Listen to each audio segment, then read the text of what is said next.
said that the mass M1 would be the basilar membrane plus all the other cells on top of this, the inner hair cells, the outer hair cells, and these full cells in here and whatnot. So the only thing that is left over here is actually the tectorial membrane. So the mass 2 would be the tectorial membrane, and K2 would be a property of the contact between the mass 1 and mass 2, so it's the cilia, and how the cilia move between the tectorial membrane and the basilar membrane here. So, now we found that. Yes? I thought that the tectorial membrane was the wall. No, the wall is everything else. Of course, this. Well, let me go back to the anatomical diagram. Oh, let me go back on this slide. Right. Okay. So, you're right in a way that some of these meanings can change. For instance, when we talked about the basilar membrane as mass 1, then everything else is really is the wall, let me say it like this, yeah? Including the tectorial membrane, yeah? Everything else. But now that we introduce mass 2 in there, we identify mass 2 as the tectorial membrane, and the wall is still everything else. Okay? Okay. Yeah? I guess so. Okay, good.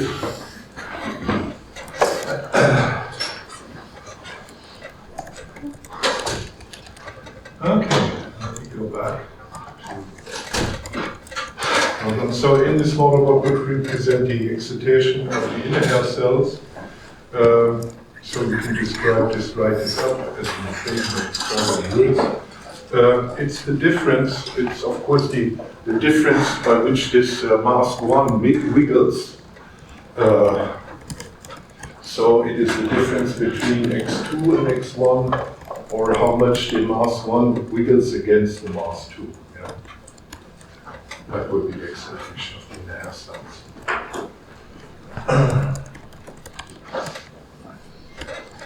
So if we added outer hair cells to this model, would be the purpose be in terms of the movement of M1 and M2?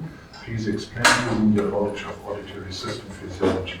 So as we discussed in class, the purpose of the outer hair cells is that they tune into the characteristic frequency and then increase the amplitude, they increase the amplification. So what happens over here is that the oscillations of M1 become larger. Yeah? Simply become larger. Any problem with these 3 points? Okay. Then we were asked to derive the differential equations for this model, and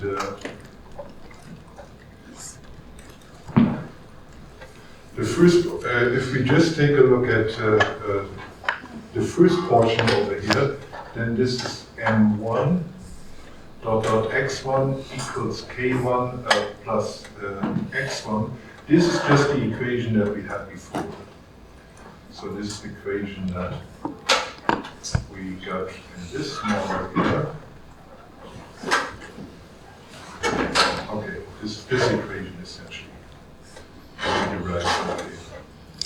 And then we have, of course, terms for K2 and the relative distance between x2 and x1. And that is the force, that is the additional force that is reflected by the tentorium and the movement of the tectorium against the basilar membrane.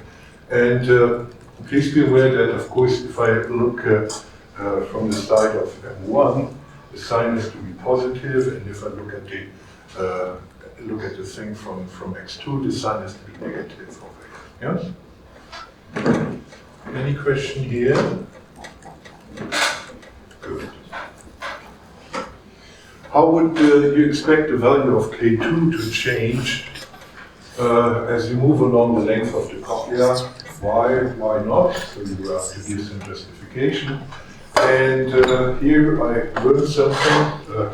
some of you have looked that up. So the textbook answer is still that no, the tectorium is just a gelatinous mass. So why should have that any type of change during the run of the length of the cochlea? But there have been newer developments. So actually, this was measured a couple of years ago in a Nature paper.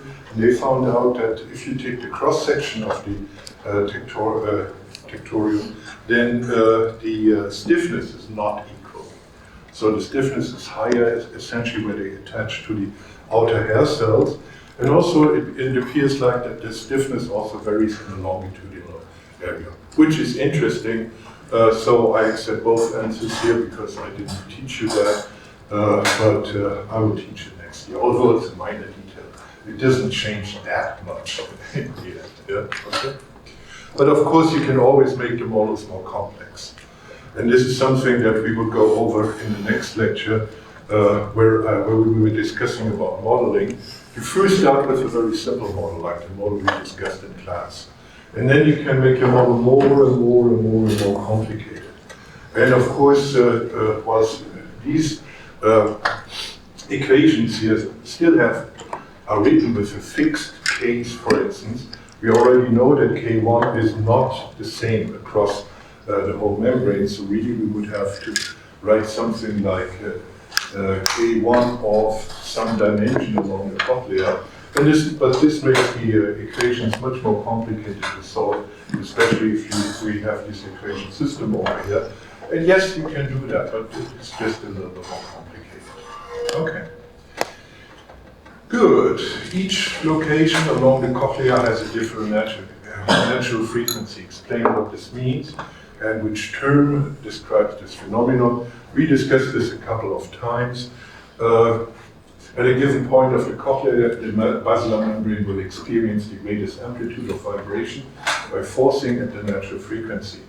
And once again, the natural frequency is just the properties, the biophysical properties of the basilar membrane at a given point in the cochlea, plus the width of the basilar membrane at that point. And that's the K and the mass, of course. Yeah? And this phenomenon is called tonotopic mapping or place coding. And we discussed this in slide 115.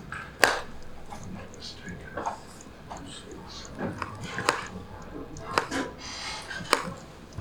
Yeah. Tonotopic organization is the relationship between the frequency response and location on the basilar membrane. Good. Any question regarding problem 1? Yes. For C, we were discussing. You said that it was the oscillation, it was application of oscillation. Yes. I thought that it was changes in the spring constant. And that would have effects on the oscillation. Okay, let us go over this question once again. So,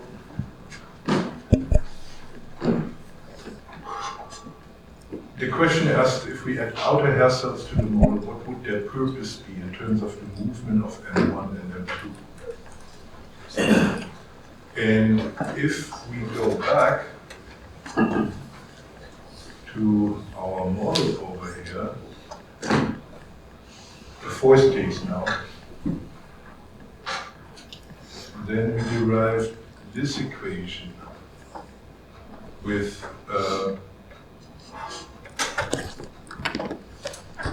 where omega, I'm sorry, where this is the natural frequency and this is the frequency by which the hair cells impose over there.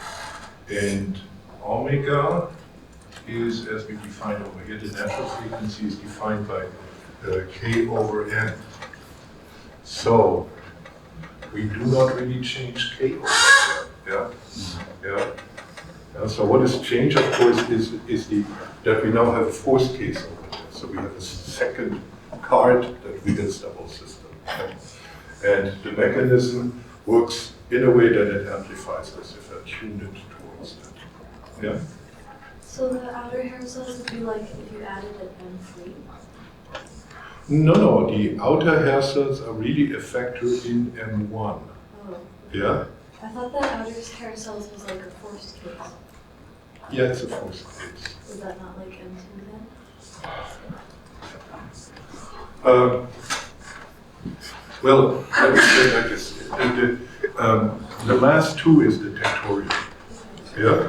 And the spring between this is the coupling between the basilar membrane and the tectorial. Yeah? But the outer hair cells are really, in this model, a part of M1. Yeah?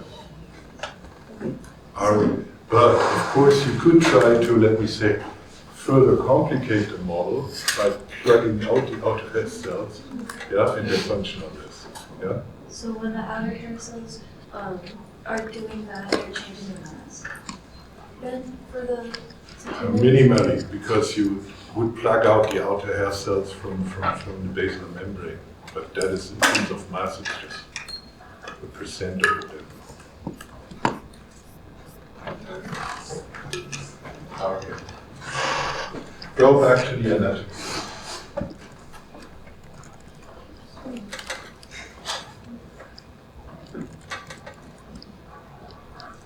Okay. So, the thing below is M1 in the homework. And the thing on top is M2 in the homework. So if we now would really plug out the outer hair cells as another compartment in the homework, then of course M1 would lose it a little bit. But then again, not too much. Yeah? Because it's only a tiny fraction. Yeah. Okay. Any other question before I move on? Good.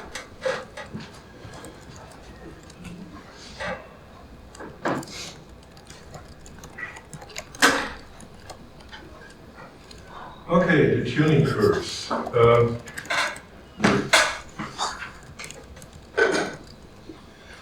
Approximately what is the characteristic frequency of the most apical fiber? And which frequencies do we have at the apex? Low ones. Okay, yeah. Go back. It's a mess. The slide that we just saw before. And, right, this one. Okay? So at the apex, the basilar membrane is wide and floppy, so we have the low frequencies over there. Yeah?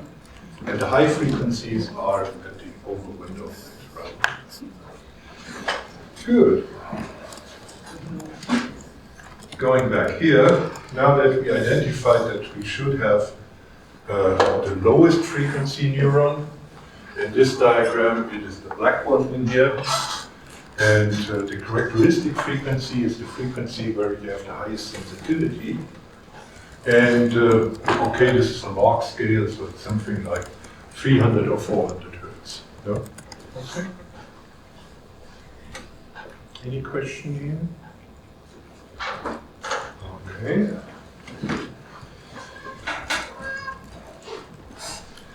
How many neurons will fire to a 1000 hertz pure tone at 60 decibels above threshold? So this is pretty straightforward. 60 decibels over here. So you put a ruler in here. And then you see which neurons will fire to a frequency of 1 kilohertz. And it's a little bit under discussion whether the lowest one will fire over here, but definitely the upper 3 will fire. So an answer of 3 or 4 would be okay. Any question how to read this diagram before we move on? Okay. What would this figure look like for someone with a partial hearing loss above 4 kilohertz due to outer hair cell damage? So we've learned that outer hair cell damage means that you have a loss in the amplification, and you have a loss in frequency specificity. This is not what we really see over here. The curves would become a little bit wider, but we definitely have some kind of loss of the sensitivity at 4 kilohertz. And it may also affect the other frequencies a little bit.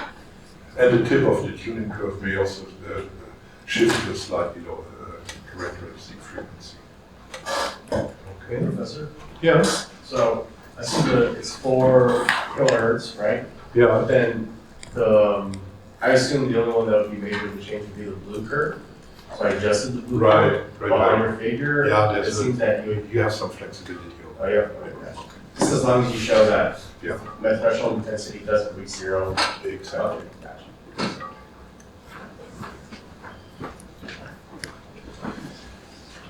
Okay.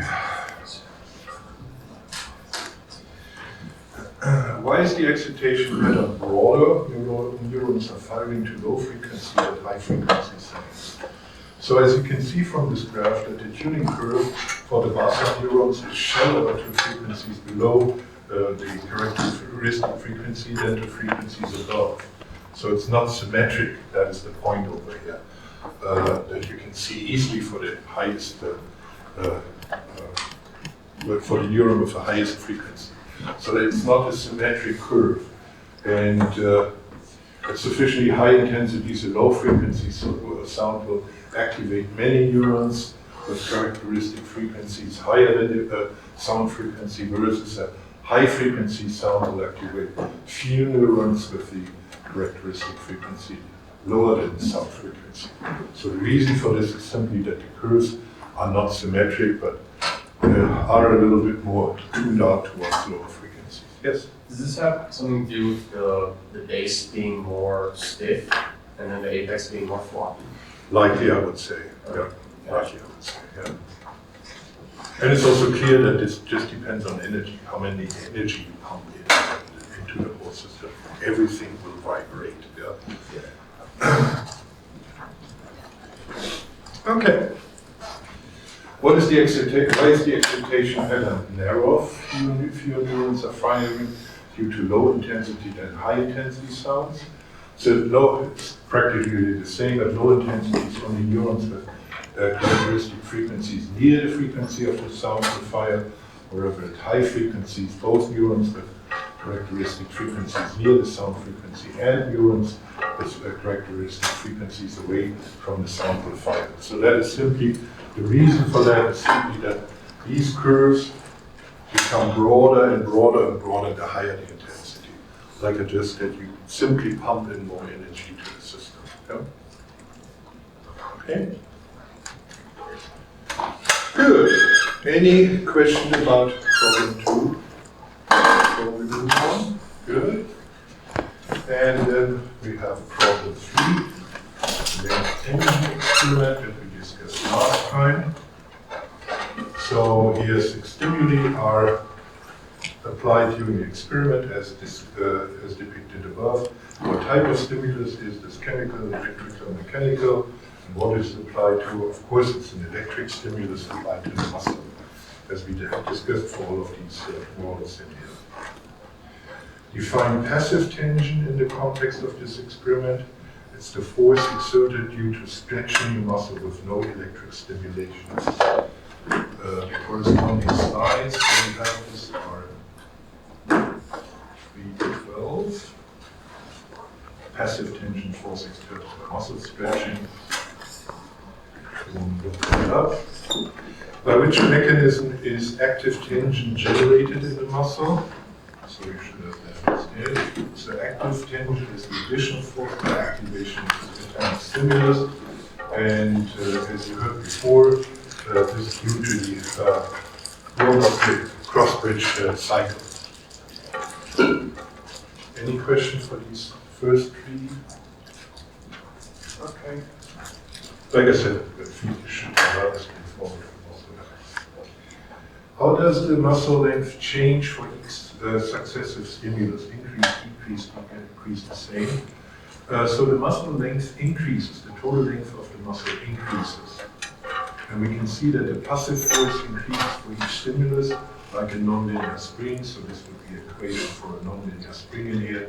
Like I said, I made a comparison with the rubber wire, where you first need little force to extend the muscle, but then you need a lot of force. So this would be the passive force, and this would have properties of a nonlinear spring. Actually, a lot of materials have a lot of biophysical structures have properties of nonlinear springs. Some of them are directed, for instance, like the axons in the brain.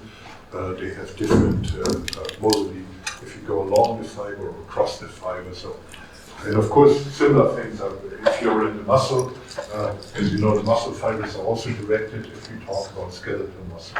So it is also different if you look along the muscle or across the muscle. Good. And then for stimulus 4, what are the approximate active, passive, and total forces? So you just plug this out here of this diagram, and it's 4, and you have a passive tension that is approximately 2 Newton, and then it goes up, the total force is something like 30 Newton, so 30 minus 2 makes 11, so the active tension is 11 Newton, the passive tension is 2 Newton, and the total tension is 30 Newton. Okay. On the axis below, plot the active tension as a function of the stimulus number, and here you can just plug out these active tension bars and put them down here, make a diagram of that. Okay. For which stimulus was the muscle closest to its typical rest length? And as you've seen over here, the typical muscle length, typical muscle length is within 25% of the rest length. So you would expect that it's somewhere around here, somewhere around the peak. And if we go back to here, so it would be somewhere around the peak, and we have the peak in between 9 and 12. So it would be either stimulus 3 or 4, we say that would be the expected rest length. Any questions about this? Yeah.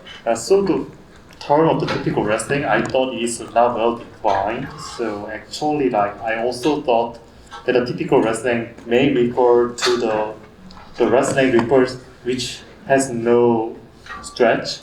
So like no passive force, for example. Yes, I mean, the rather tend to free, and for rest we are already in active stretch. Yeah. Maybe stimulus 1 and 2. Yeah. So like around 2 and 3. Too short, yeah. But we could argue whether it's 2 or 3. But see, if you go back here, yeah. So this would be the resting length. This would be the resting length. And the resting length is here defined as where it starts, where the active force, the passive force just starts to be. It's also sometimes necessary to learn this in the context of developing certain circuits. So those of you who are electrical engineers definitely had a control class. We will only touch a few things that we need over here for the understanding of the control in the sensory motor system. This is why this is a very, very short introduction into control theory. If you want to learn more about this, then you have 2 books in here, Signals and Systems in Biomedical Engineering and Feedback Systems, an Introduction for Scientists and Engineers. Those are 2 books that are on the Canvas webpage, and you can download them there for free. So the suggestion is, even if you do not see any good reason for having these books at this point in time, you may just download them anyway in case that you need to get back sometime later to this. Just a few megabytes that you have lying around. And they have a lot more examples and a lot more detail, a lot of application areas in different areas of science, and especially in engineering. So it just may be interesting to take a look at that. And it goes very well beyond what we discussed in this class in here. So, in the context of the control theory, we will need a mathematical transformation that is called the Laplace transform. And I hope I can give you an intuitive understanding of what the Laplace transform does. So let me walk you through this equation. So on the right-hand side, you have f of s. So that is some function f that depends on s. And s is a complex variable that relates to frequency, as you can see over there. So s is defined as sigma, so some kind of offset, plus then you have this I, the square root of -1, and omega is the frequency. So on the left-hand side, you have some frequency. On the right-hand side, you have an integral. And this integral goes from -infinity to +infinity over a function small f of t. And as you may guess over here, t means time in this context, times exponential of -st dt. So that's the integral over here. And what this Laplace transform in the end does is, you can see on the left-hand side, we have a dependency on time, and on the right-hand side, we have this dependency on the frequency. So what you will get in the end is some kind of transformation from the time domain to the frequency domain. Okay. So on the left-hand side, we have f of s. So this is the frequency domain. And on the right-hand side, we have a lot of stuff over here, but the core thing is that we have some kind of f of t dt. And that is the time domain. So what does this mean? In the time domain, we're dealing with signals. And as you know, these can be sinusoids, whatever you have over here, what you see in your oscilloscope. Here, we are working in a frequency domain. So this means that we have the properties of the system that we're looking at in terms of the frequency and some kind of amplitude. We also have some kind of amplitude over here. Yes? So it isn't more hard to see what you're writing. Zero another code. Can you speak up a little bit, please? It's kind of hard to see what you're writing. Oh, I'm sorry, yeah.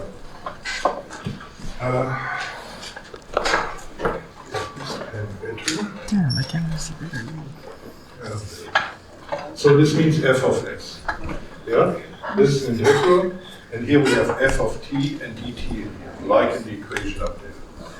I just said that this is the frequency domain, and that is the time domain. And this diagram gives you an amplitude in relation to the frequency.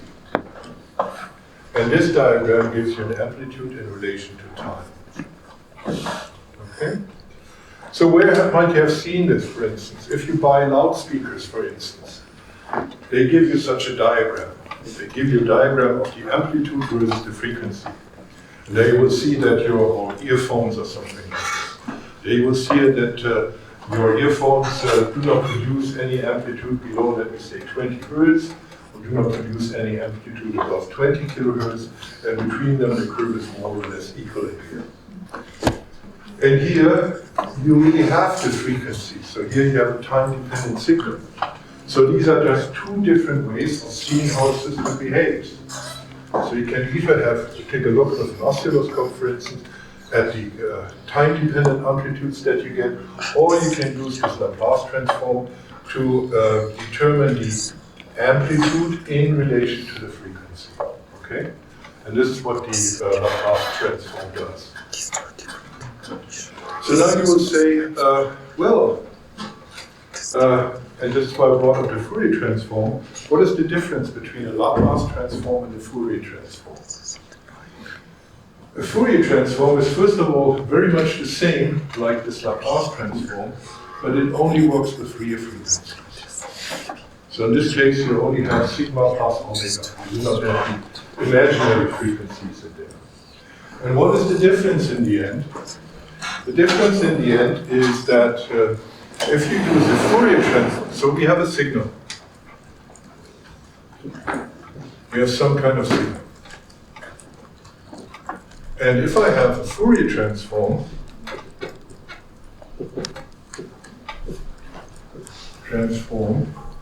it will give me the frequencies by which this signal is composed. Okay, so it will tell me in the end that I have, let me say, one frequency is perhaps at 300 hertz, and this is at 1000 hertz. And let me say here the amplitude would be 0.5, and here the amplitude would be 0.8.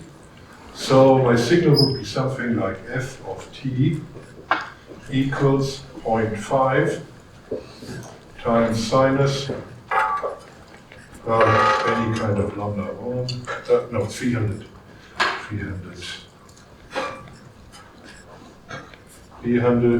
plus 0.8 times sinus of 1000. Okay. So you would get these as discrete frequencies. A Laplace transform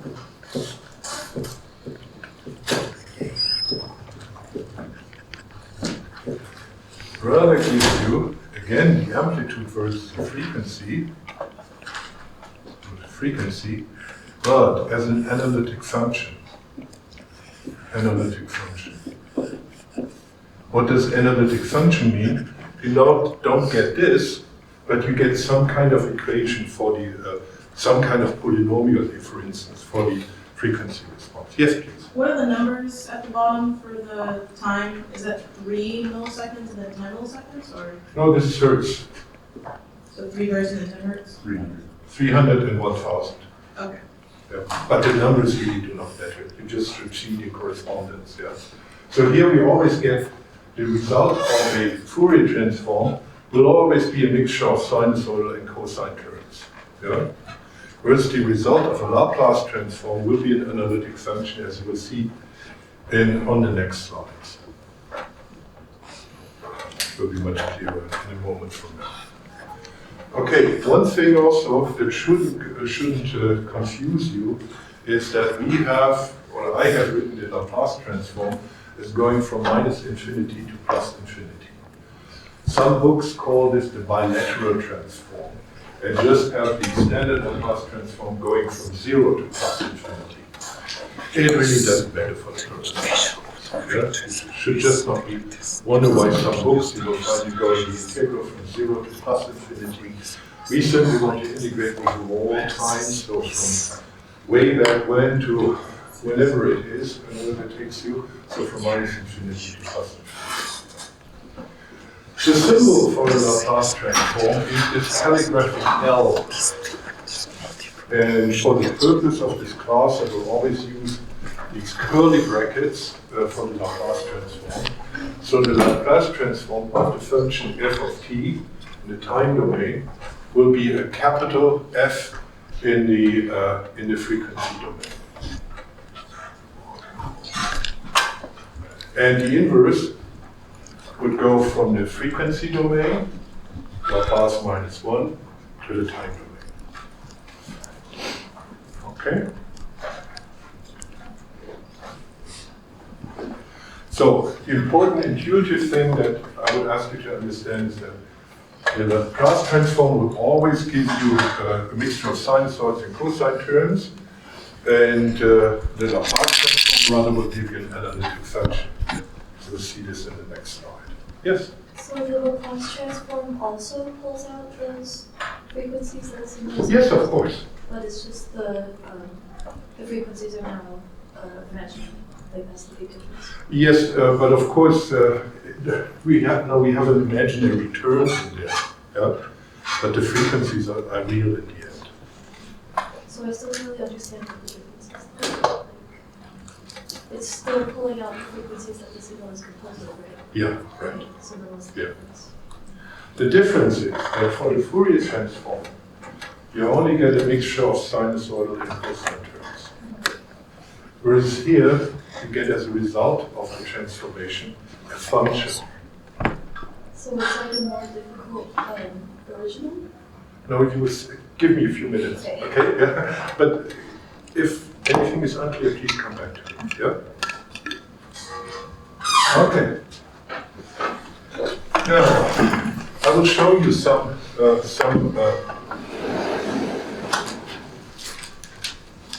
Laplace transforms. So for specific inputs.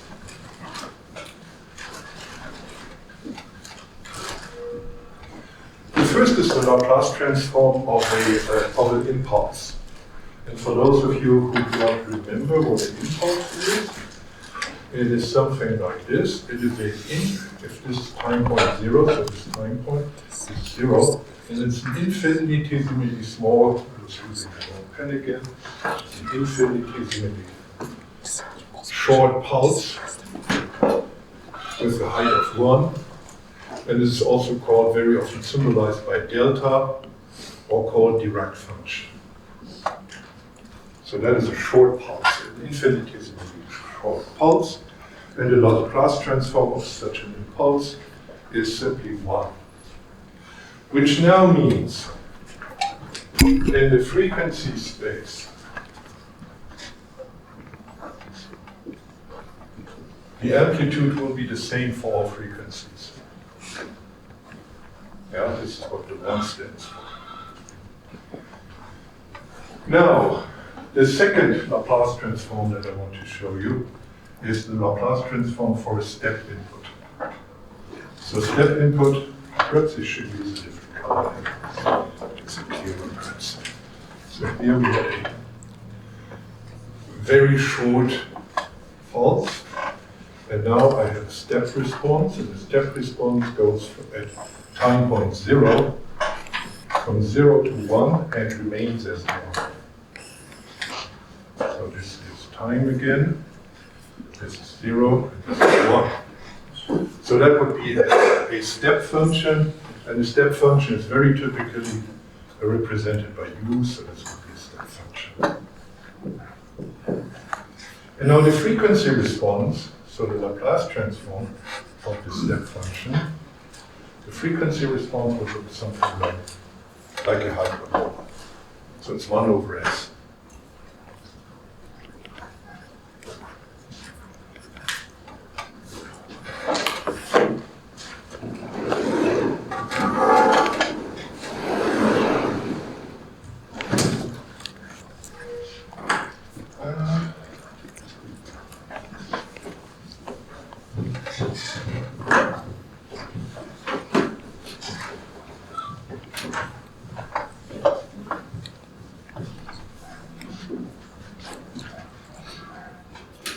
Next example is the exponential decay. So something like exponential minus at alpha t. Okay. So in terms of the time diagram, this again is my time, this is my point 0. And the exponential decay will look something like this. Okay. Now the frequency response of this would be something similar to the hyperbola over there, but now we have 1 over s plus alpha in there, where alpha is that coefficient. So it qualitatively looks similar, just the shape is slightly bit different. So let me say it like this. And finally, we have the function 1 minus exponential minus alpha t.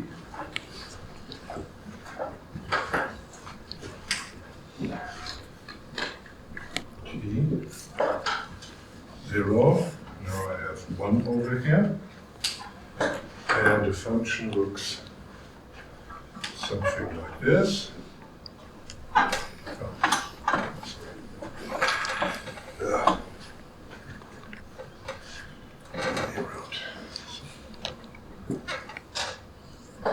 No, wait. This is 0. Yeah, it's something like this. Okay. And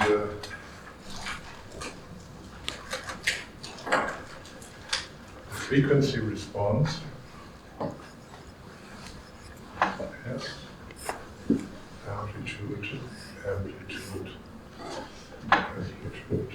amplitude is alpha over S plus alpha times alpha. Okay. So again, it looks something like a hyperbola, but again, the shape is a little bit different. So as you can imagine, there would be Laplace transforms for a lot of different functions. Yeah, so you have a lot of more functions that you can plug in here. And a lot of mathematicians have worked on this. You can find them tabulated in books, or there's also some, if you take a look at the transform on Wikipedia, they also have these kinds of functions. Those are just the four that we will use in this lecture. Yeah? So those four are the only ones that you may want to remember, or that they have understood in this context. Okay. Good question, Professor. Is the one on the bottom left in reference to 1 over S plus A? The one on the bottom is the one on the bottom here. Okay, 1 over S, Yeah. S plus A. Right. For On the left-hand side, it's 1 minus exponential minus alpha t. And on the right side, like it's written over here, it's alpha over S plus alpha times S. Yeah, but the one to the left, that chart, which one is that reference to? That is time versus amplitude. For the same one? For the same, see at the left side, we always have amplitude over time. Mm-hmm. So that is the time domain. On the right side, we have the result of the Laplace transform, which is amplitude versus frequency. Yeah, Yeah? and it's small. Yeah, I guess I'm asking, like, for that one, you have like alpha over S plus A times S. See, the topmost row is the topmost example here. The second example is the second row, the third example is the third row, the fourth example is the bottom row. Okay? So let me remind you, there are a lot of more equations available over here, but they are not relevant in the context of this lecture, so we just stick to those four. So what does this mean? Think of some kind of circuitry as a black box, and now we want to test the properties of this black box. So what happens if we put into this black box or stimulate this black box with an impulse response? Then the output that we measure in the frequency domain is a constant amplitude for all frequencies. If I take this black box and I shift in step function, what is the output in terms of the frequency response? It is this hyperbola. It is this 1 over S that you can see over there. If we fit in such an exponential decay, we get this kind of frequency behavior. If we fit in an exponential of 1 minus alpha minus exponential minus alpha t, then we get that frequency behavior. Okay? Now going from here to there is the forward Laplace transform. Going from time from time domain to frequency domain. The inverse transform goes from frequency domain to time domain. Similar to the Fourier transform. But now, going back to the question that came up before, one of the differences between between the Fourier transform and the Laplace transform is that for the Fourier transform here you would always have terms that contain sinusoidal and cosine terms. So you would always have something like this, AI sine some kind of omega I t plus EI cosine omega I t over I. Oops. So you would always have a set of cosine and sine terms. That would be for the Fourier transform. But for the Fourier transform, but for the Laplace transform, you get a function. So the function that depends on the frequency. So it's amplitude versus frequency. This, of course, is also some kind of amplitude versus frequency because you have the frequency, the omegas in here, but you will always only have the sinusoidal and cosine terms. Of course, this is not a very mathematical treatment of how the Laplace transform works.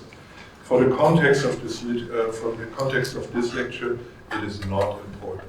But if you want to understand it, go back to the two books that I showed you in the beginning. They explain to you really the nuts and bolts and everything in between how this works. By the way, there are a lot of more transforms that do the same or similar things, but we do not go into any detail of it. We just need this Laplace transform. And I will show you actually what this does. Just a nicer way of solving or describing the behavior of the systems that we encountered so far without using differential equations. But please, let me add two more properties that are important. And these two properties of the Laplace transform is that it's linear. So if you have a Laplace transform of a linear combinations of frequency dependent functions, time dependent functions and their coefficients. So alpha is a constant, and f is some kind of function that depends on time, and b is also a constant, and g is some kind of function of time. Then linear means that if you do the Laplace transform, you simply can separate the two terms, and the constants remain constants. So you just could say, okay, I just transform f of t and g of t, and the rest is the same. Yeah? So that's linearity. And the other thing that we need is the first derivative.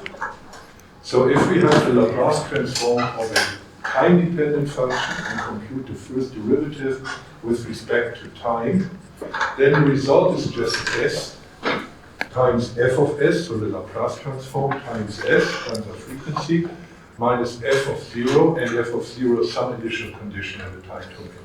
We have some initial term for the time domain. Very often, for us, f of 0 is 0, but that is not general. That's not guaranteed, is what I wanted to say. Okay, so please, on top of the 4 examples that we have above, remember these two. And for the purpose of, let me say, homework or the exam, these 2 slides are the ones that you may want to refer to. I do not ask you to learn these by heart. You can just refer to them on these 2 slides. So we will use the Laplace transform to solve differential equations. And as an example, we will re-examine the RC circuit model from the Nero model slides 3 to 1. Perhaps I should remind you again what this is. You'll see this in the next slide. So here we have the Nero model that we discussed before. So it's a capacitor and a resistor and some kind of stimulus that we apply to this.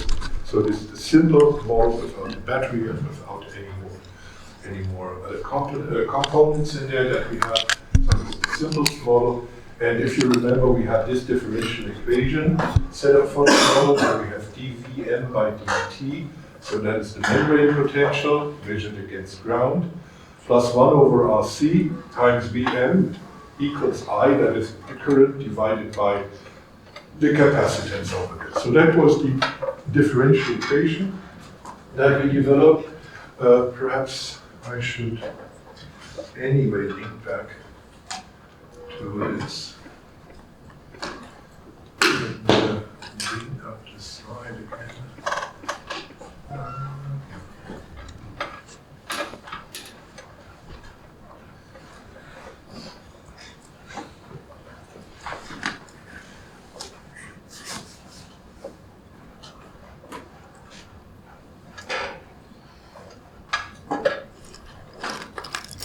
Yeah.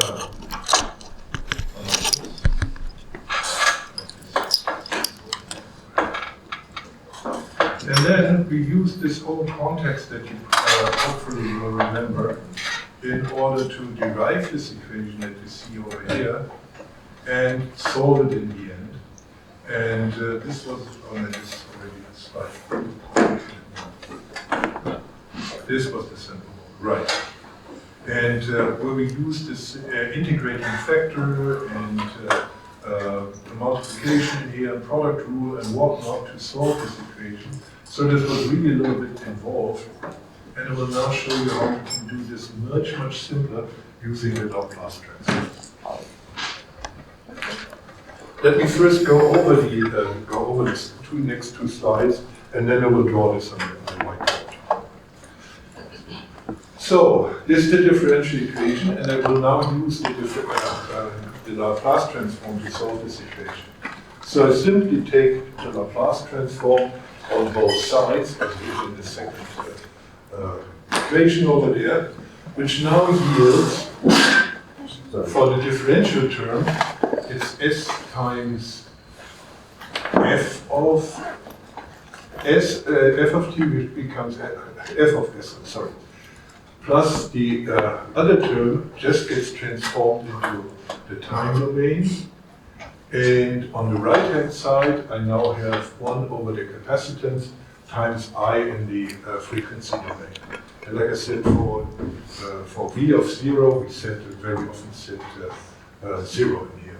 And then I can simply solve for Vm, so rearrange this equation. Like I said, I will do this in a minute on the whiteboard. And then you see this equation over here. And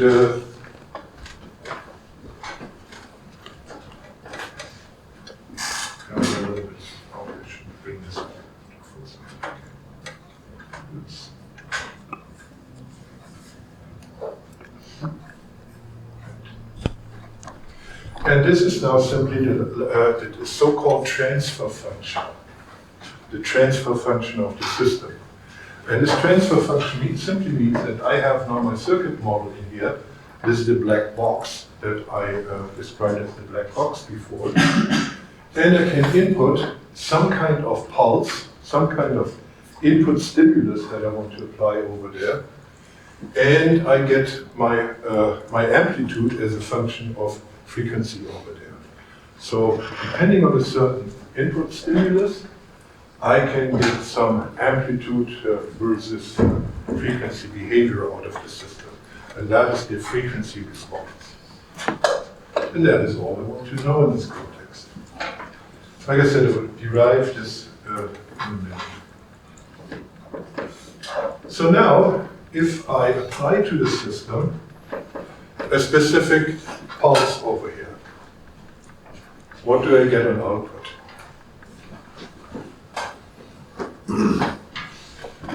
So in this case, for instance,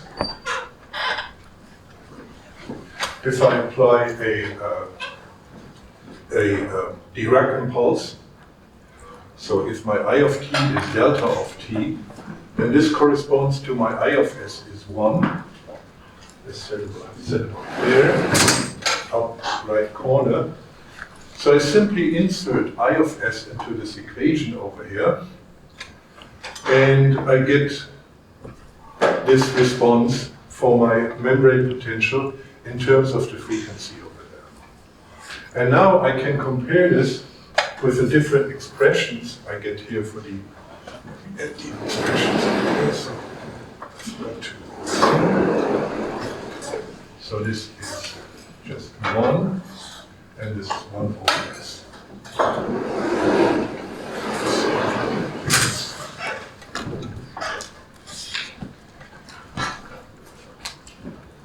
So if I take a look at this expression over here, then you see this resembles this expression with alpha equals over 1 RC. So then I can use the inverse Laplace transform that goes from here to there to estimate the temporal behavior, which is simply an exponential decay over here with my alpha in there. So this is my exponential decay, and 1 over RC is the alpha in here times U of t. And the RC remains, the 1 over C remains in here. So this is how I could solve this differential equation like we had in the slide above. Okay, here on this slide, on top. So this differential equation, by applying a Laplace transform, which as a result gives me the frequency response of the system. So this would be my system, in this case a simple RC. Go to this defense, and you see it's at 3 p.m. today. I only got this information last week, and this was the first lecture, so that I could show this to you. And Yang has used machine learning to improve speech perception. So it's not all about hearing aids, but also to present people a clear speech that they can better understand. And it's my understanding that he worked on some mechanism to generate or to optimize the speech that is presented to subjects with hearing problems. So you may want to go there. It's not very far from here if you have the time. Good. The other announcement that I wanted to make is that next week will be I'm sorry. Next week we will have the last discussion session. So we'll post the homework sometime, I think, on Wednesday, because you still need the information from Wednesday to work on the homework. And you've got a week to work on that. And I will be online even if there are holidays to help you with anything that comes along. Okay? Yeah? Good. So, we still have some material to cover, and it's a little bit unfortunate due to the fact that we lost this one Monday lecture, so it's a little bit cramped, but we're good at time. So we were talking about sensory motor systems. So far we have been talking about the motor side of the body. Today we'll be talking about the sensory side, and then sort of put these two together. Yeah? And in the next lecture we will be modeling this using control theory that you already heard about. And in the last lecture we will be talking about diseases in the sensory motor system. Okay. So first I will be talking about cutaneous sensory systems, so what are the sensors that we have in our body. Then I will be introducing you to the anatomy of the sensory and motor pathways. So where does the information go along? And finally we will be talking about the spinal reflexes. All of this is covered in Fair's textbook on chapters 4.3 and 4.4. And if you do not have that for whatever reasons, there is some online text over here, which I found quite nice, so you may also want to study this, especially if you need more detail to understand the rather skeleton that I have in my slides. Good. So, sensory systems. I already heard about hearing and as a sensory modality, and the receptor are the hair cells, the inner hair cells, and the sense organ is the ear or the organ of Corti. Similar for vision, you have the receptors in the retina, the rods and cones cells in the retina. We didn't talk too much about the eyes, but you can easily look this up. And the sensory organ is the eye, complex organ, or the sensory base, the neuron, where the neurons are resided in the retina. And then you have taste, where you have the taste receptor cells in the tongue, and the sense organ here are the taste buds in the tongue. I forgot to put smell in here. The smell, we have the olfactory bulb as the organ, and the olfactory receptor cells in the olfactory bulb. And today we will be talking about the three lower lines in here. I will first introduce you to the sensors that we have in the skin. And those are sensors for touch, pressure, temperature, and pain. And the receptors are called the nerve endings, and I will be more precise about what the nerve endings are in the next slides. And they are located in the skin. Finally, we have two more sensors that are located in the muscle. We have one sensor that senses muscle length, and again it's a nerve ending, and it's located in a structure that is called the muscle spindle, and I will show you where the muscle spindle is on one of the following slides. And then we have another sensor that is therefore senses muscle tension, and it's again a nerve ending, and it sits in the Golgi tendon organ. And we'll also introduce you to this. This is just an overview over the senses that we have. So, in addition to the 5 classical senses that we all know from the literature, we also have sense of touch, and we also have sensors in the muscles that I want to introduce you to. Of course, there are loads of other sensors, but I do not want to get into it. So what is very important is that these sensors typically show some kind of adaptation. So we so far assume that if I have some kind of stimulus, let me say an electric stimulus to a sensor, that it generates a steady path of action potentials corresponding to the stimulus. But real sensors show some type of adaptation. And you can either have a slow adaptation, so the rate of action potential goes down slowly, or you can have a fast adaptation, where the rate of action potential goes down rather quickly. So why is that? First of all, the differentiation between these two is that sensory information is important to the body. This is why we have such a lot of senses. However, on the other hand, the information processing must be very efficient. So there may be a lot of information that the body is not interested in. So this is filtered out at several different levels, and this is what I want to show you in some of the next slides. On the other hand, sensors are also important to sense if there is a potential damage or danger to the body.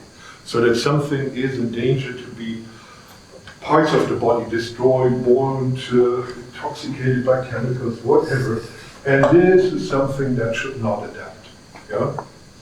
And this is one of the important principles that you should know, that I would carry forward here to you, is that sensors that are, let me say, convey important information, but once the brain has registered, okay, it's like this, you can go along. But other things are important, and if the brain or the body does not react to them, there's a potential damage. So these are typical sensors that never adapt or very, very slowly adapt. Okay? So we want to ignore harmless stimuli, especially the fact that we're wearing clothes. Yeah? I mean, when you dress, you're wearing clothes the whole day, so you do not recognize this anymore, unless you have a wrinkle somewhere. But if a bee stings, you immediately notice this. Yeah? Because that is something important, and you must react to this. Yeah? Okay? And you can have adaptation to many senses. It's not just these container senses, it's also, remember what happens if you go out of this room, you have much more light, so your pupils contract, so you have less light on the retina, and so on. So there are a lot of, or remember the function of the ossicles, that they adapt to the environment noise. So there are a lot of mechanisms by which the primary idea is that the sensors are not overloaded, are not being damaged, and the whole body is not being damaged. Okay. So here's a whole load of different receptors, and these are mechanoreceptors. And these mechanoreceptors receive different types or respond to different types of stimuli. You should know that they exist, but you do not need to learn them by heart, because you can always go back to these book examples over here, unless you're really interested in this. So let me say, first of all, we have hair follicles, and these hair follicles have some sensors around them, so when a hair gets bent, you notice this. Imagine you're in a situation, have short sleeves and outside, and you feel the wind. That is mostly due to these hair follicles. And there are different types of follicles for the guard hair, the G hair, and the down hair, which is the D hair in here. And they adapt quickly. Once you notice that there is some kind of, it is additional information. You may just look in your arm, what happens, oh, there's wind, so you do not worry about this anymore. Then there are sensors for dynamic deformation. So if you twist your body like this, or your body gets twisted like this, then this is noticed in the dermis, and you have these sensors over there that are called Meissner's corpuscles. So they're typically named after the guy or person who found them. Then you have vibration sensors, and they are situated a little bit more deeply in the dermis, and they sense vibration. Then you have indentation depth, so if there is some kind of pressure on your skin, that is noticed by these Merkel cell complexes. Then you have ruffini corpuscle that sense stretch, so if something pulls on your skin. Then you have sensors for touch, and you also have nociceptors that receive pain. So if you take a look at the nerves, then they have different types of classification. So you have these A beta, A delta, and then you have the C fibers. So the A typically signifies that they are thick. They have thick axons and they are myelinated.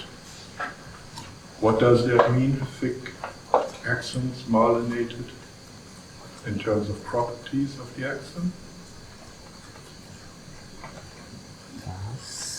The signals travels fast. Fast speed, yeah, okay. The C ones are unmyelinated, slow speed, okay. So this also means that the alpha sensors carry, let me say, more important information that the body may need to react quickly to. While the C fibers more carry, let me say, some kind of constant information, yeah. And you will see that. So that is also also relates to the properties of the sensors that you can see over here. So let me continue the list on the next slide. It's just an,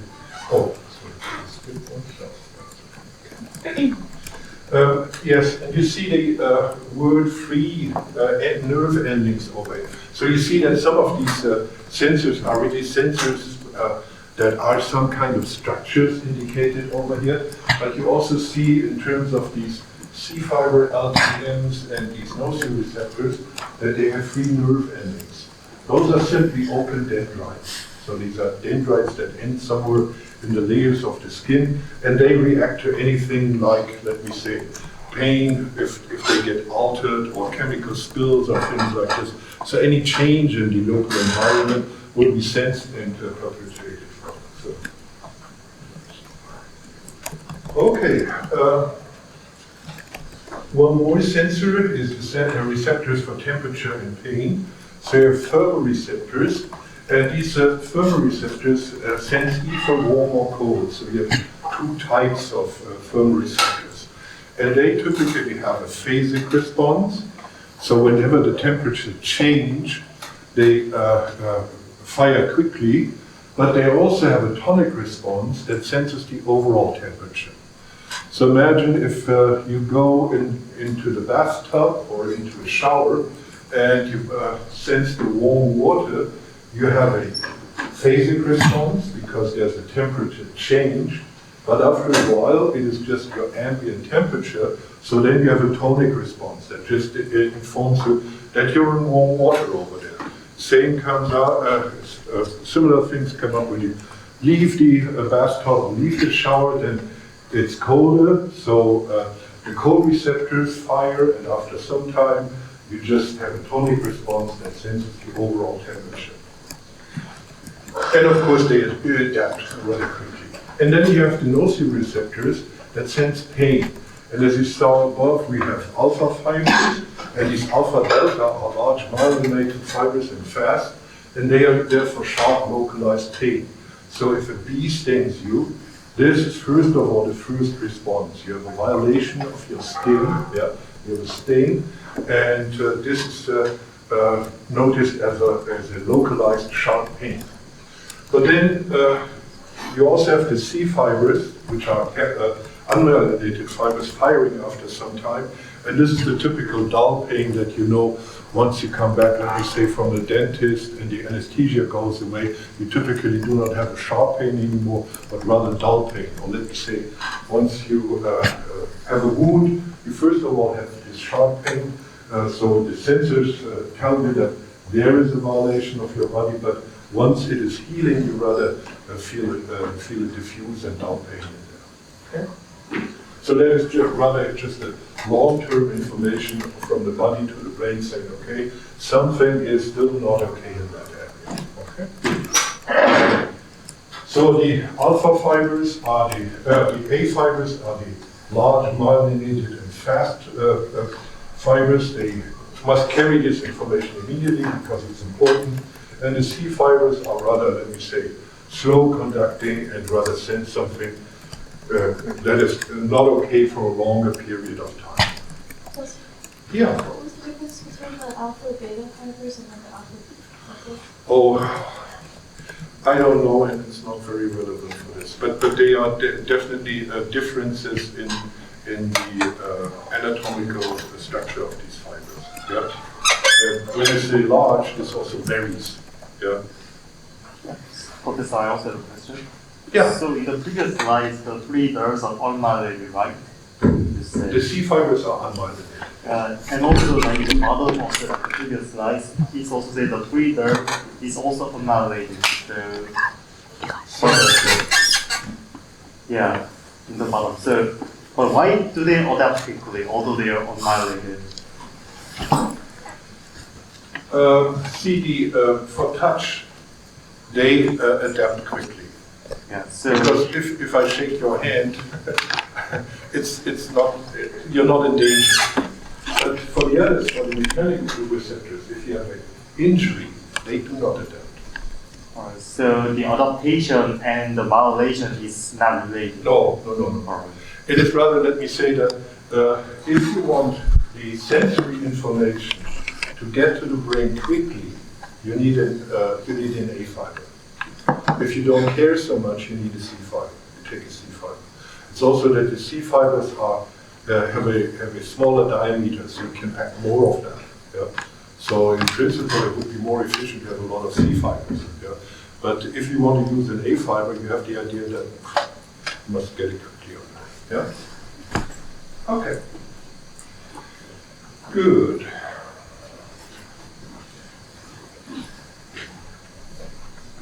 So, what is the pathway from the cutaneous receptors to the brain? And first of all, you have the skin over here, but you also have the muscles. That's the same, or the sensors and muscles that we still have to talk about. And so these are, as I said before, those are dendrites. And those dendrites have the cell body in the so-called dorsal root. And the dorsal root is a little ganglion outside of the spine. So it's somewhere located next to the spine, but outside the CNS.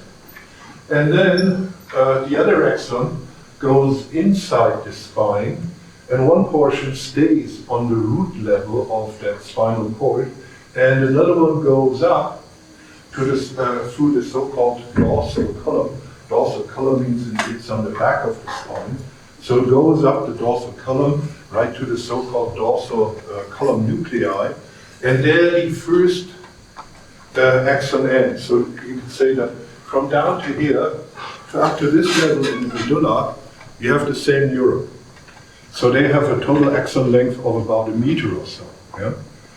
And then they get switched, they cross to the other side, and they go up to the thalamus, where you have the next relay station, and then it goes up to the primary sensory cortex. So in total, you have got 3 neurons over there. One is really partially out of the CNS, outside the CNS, and partially inside the CNS. The second one that goes from the medulla, crosses over and goes into the thalamus. And the third one goes into the primary somatosensory cortex. So why is that? First of all, of course, you need a neuron over here that sort of at some point goes into the CNS. However, as we will see on some of the next slides today, you need the sensory information at that level, otherwise the reflexes won't work. And this is something I will show you later on. So you need the information from the sensor. It will be processed at that level of the spine. So then it goes up to the medulla, and does anyone have a clear guess why it stops at the medulla and doesn't go up to the thalamus directly? It's a long shot. think a little bit about this. You know everything, and you can answer this question, but didn't get to it so far. What is close to the medulla in terms of structure? Stem. Yeah. Brain stem. Pardon? Brain stem. The brain stem, the medulla is in the brain stem, so it's a part of the brain stem. Yeah? But another structure is close by, it's the cerebellum. And as we discussed, the cerebellum is involved in motor coordination and motor tuning. So the cerebellum needs to know that sensory input. Yeah? And you have strong connections from these kind of small nuclei over there to the cerebellum in order to tell the cerebellum where actually your extremities are and what happens to them at this point in time. This is why you need the stage. Then you have another stage at the thalamus. And the thalamus, you can imagine the thalamus as being a big relay station. So why do you have this relay function over there? Because a lot of the information that goes up there is not relevant. Like I said, you're wearing your clothes. All of this information goes up to the thalamus, and the thalamus says, no, the sensory cortex is not really interested in that. Yeah? You have your clothes on since the morning, so it's... But again, once in these things, the thalamus says, oh, something is not wrong over there. You must change your gaze.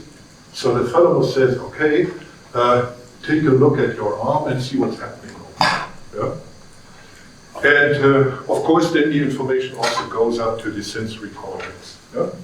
So this is just the different levels of where this information is needed, and this is why we have 3 neurons in here. And remember that the somatosensory cortex has a somatotopic organization.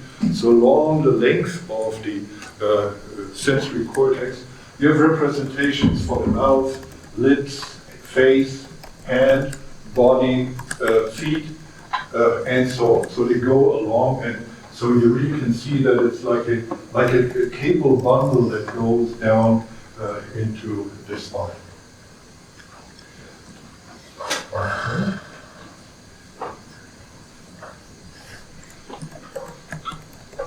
So, let me repeat.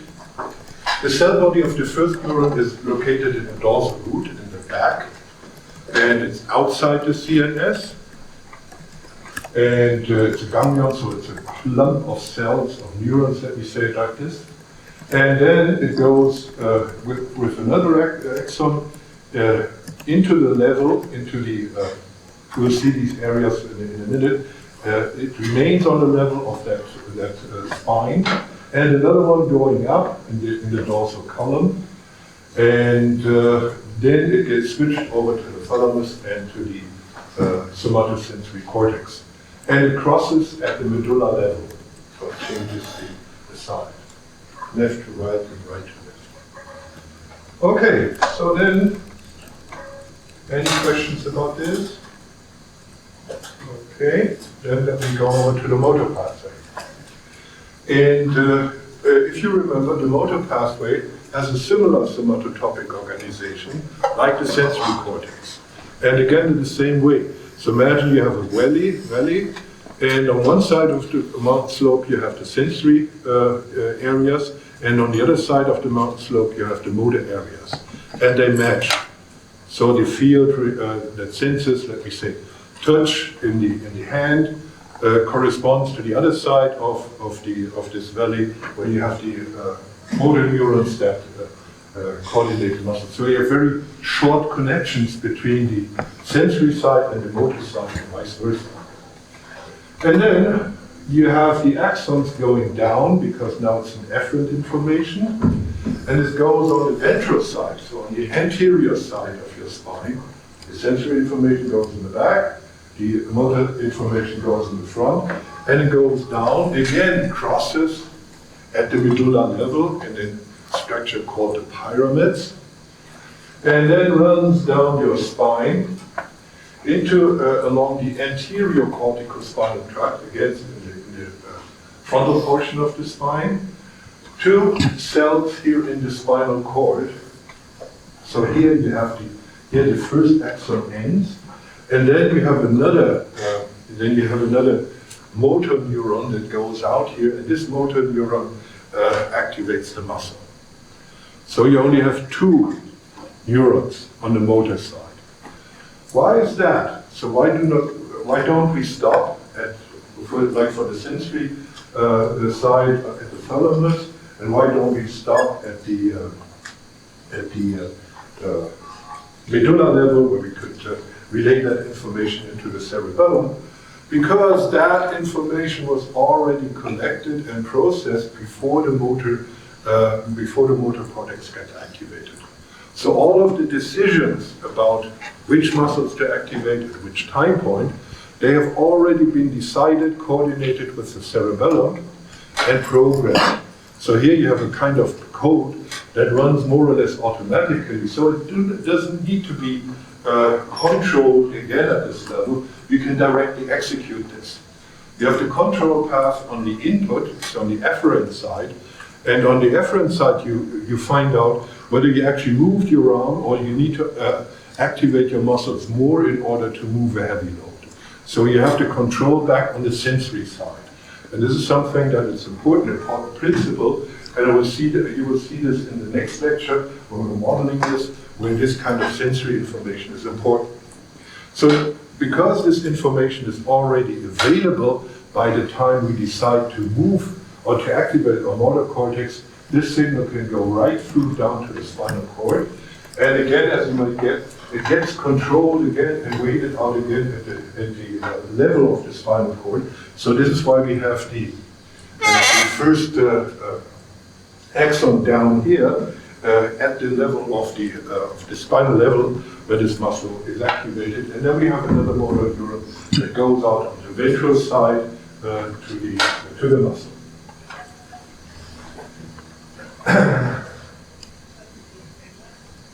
Right, so there are only two motor neurons. I already said that. The lower motor neuron controls contraction of skeletal muscles. They are always excitatory, and its cell body is in the ventral horn, so in the anterior horn of the spinal cord. So this is now within the CSS. Okay, so remember 3 facts for motor pathways. There's just one example of many motor pathways. We will discuss some of them in the last lecture, but this is the first of all, the most important one that you may want to remember. There are only 2 motor neurons from the motor cortex to the muscle, and the signal crosses left to right or right to left at the medulla level. Yes?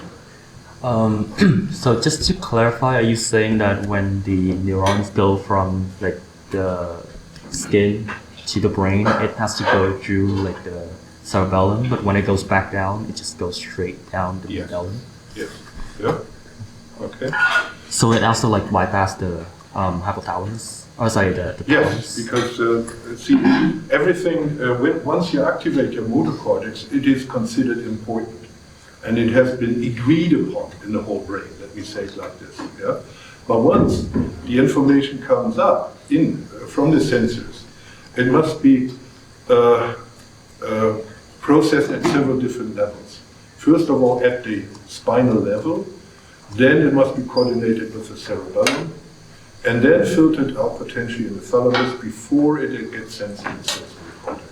Yeah? So it's needed at several different levels. But then when it goes out, it just goes straight down.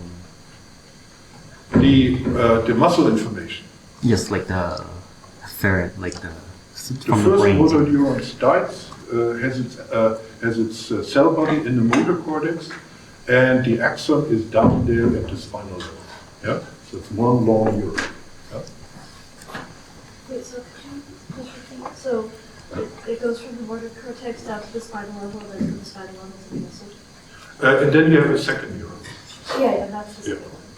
From That the is spinal the- level to the muscle. Yeah, that's the motor neuron. That's the second. Yeah? Professor? Yeah.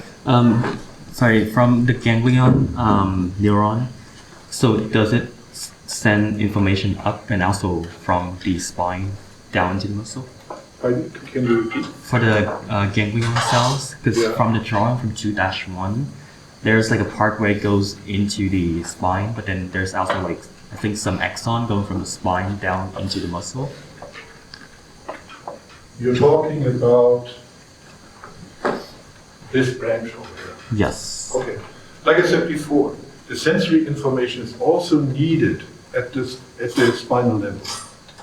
Yeah, and I will show to you why this is needed in one of the next slides. Yeah, but this is the first level where it's coordinated. The second level is at the level of the cerebellum, and the third level is the thalamus. Yeah, but this is not a coordination with the muscle information directly, but with everything else. Yeah. Okay. You may also want to remember that the brain is a relatively new invention in ontogeneity. Yeah? So a billion years ago, not everyone had a brain, and still today a lot of animals don't have a brain. Yeah? So some of these mechanisms you can rather think about as being a do-over during evolution. Yeah?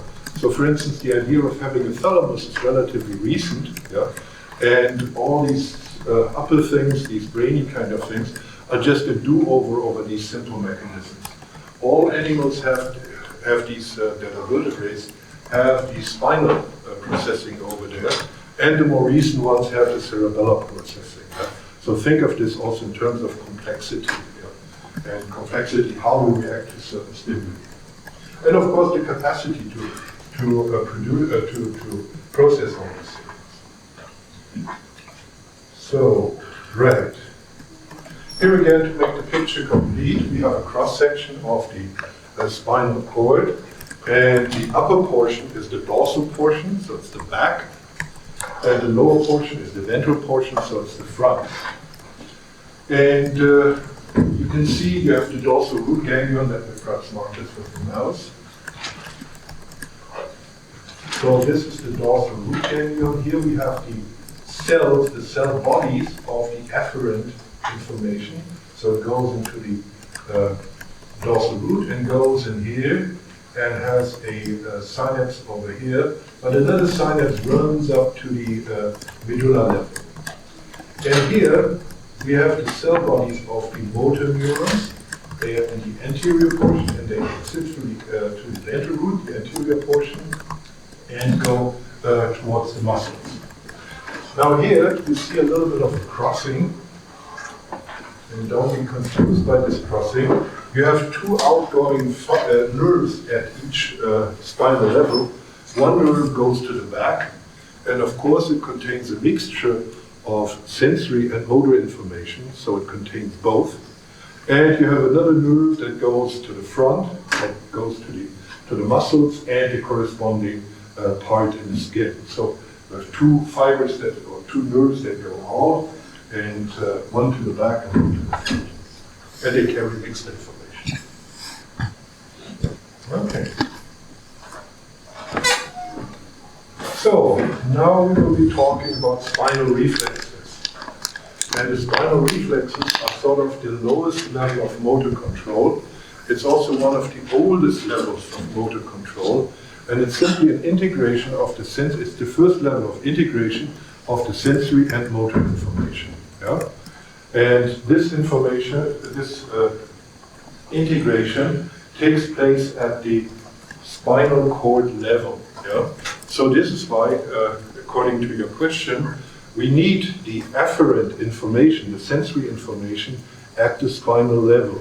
Because here we have the first level of coordination with the motor information, and these are the reflexes. And we were talking about what these types of reflexes are in the next slides.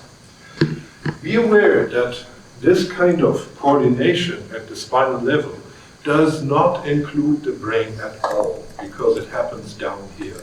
Yeah? And so the brain is not really involved in that. Why is that? Because you may need to react quickly to some kind of information that you get, and even subconscious. Yeah. So, for instance, if you sense a potentially damaging influence to your body, like you walk on the beach and you step into something sharp, then you don't have to recognize what that is. You may have to pull out your feet before you think about it. The same is true if you touch a hot surface. So for instance, get your pot out of the oven and you say, oh, it's still hot. Yeah? you don't, before you think about this, you will already have burned your fingers. Yeah? So whenever there's a potential damage to the body, it is a good idea to, let me say, supply the body with some mechanisms where the brain is really not interested in or not involved in processing this because it would just take too long. Yeah? And of course, these again are very old mechanisms because they are supposed to be there even in animals that do not have a brain. Yeah? So those are very old mechanisms. And there's something I forgot to say. Yes. But however, the brain itself has a mediating influence on these reflexes in a way that, let me say, if you intoxicate yourself, then the brain may lose this mediating influence, and some of these reflexes become stronger. Yeah? Or if you're in so-called in some kind of pathological stage, then some of these reflexes that are gone for good may be reactivated. So, for instance, if you ever had a baby in front of you and you sort of tickled the sole of a foot, you may see that the big toe goes up. Yeah, you may have noticed this. If you have a relative, a small kid, try this out. It's fun. So they pull up the toe, and this goes away when you're 2. However, when you're in a coma, this comes up again because the brain doesn't have this mediating influence on these reflexes anymore. So some get modulated by the brain, but generally the brain is not involved in their action. So we will discuss 4 spinal reflexes. There are a lot. We will just discuss 4: the withdrawal reflex, the crossed extender reflex, the myotatic reflex, and the inverse myotatic reflex. And they have an increasing level of complexity. So they start out from the very simple ones and get more and more complicated. And as you may guess, in the next lecture we will start to try to model them. So this is why, using control theory, this is why it would be a good idea to go over these reflexes if you have 30 minutes again after the lectures, sometime until we meet again. And also go over the control theory section that we discussed so far, because then it will be very easy for you to understand how the modeling goes. Okay? Good, but it is not complicated, and we have sufficient time to discuss all these. So let me start with the withdrawal reflex. And it's a situation that I just discussed. Imagine you're walking barefoot on the beach and you're in a heated discussion with your friend, and now you notice that you step on something sharp. So the first thing that you do is to lift your feet without really knowing it, and you put the weight of your body to the other side, yeah, in order not to fall down. So how does this happen? So you sense something in your feet. So this is an afferent input that of course goes into the dorsal root over there, but it's, like I said, this information is also used at the spinal level, and it's used in the spinal level at 2 ways. See, you have this sinus here at the spinal level. It activates the flexor, and it activates the flexor because you want to withdraw that portion of your body from the object damaging or potentially damaging your object. And you also, on the other end, you have a minus sign, you inhibit an extensor so that the body doesn't work against what you intend to do over there. And the effect over here is simply that you lift your foot, for instance, like this, yeah? Or with the arm, so suppose this would be a hot surface, I flex my arm. Yeah? So bring away the part of my body towards my body that is extended somewhere, bring it back towards to my body with the idea that the closer my extremities is to the body, the less it will be influenced by this harmful effect.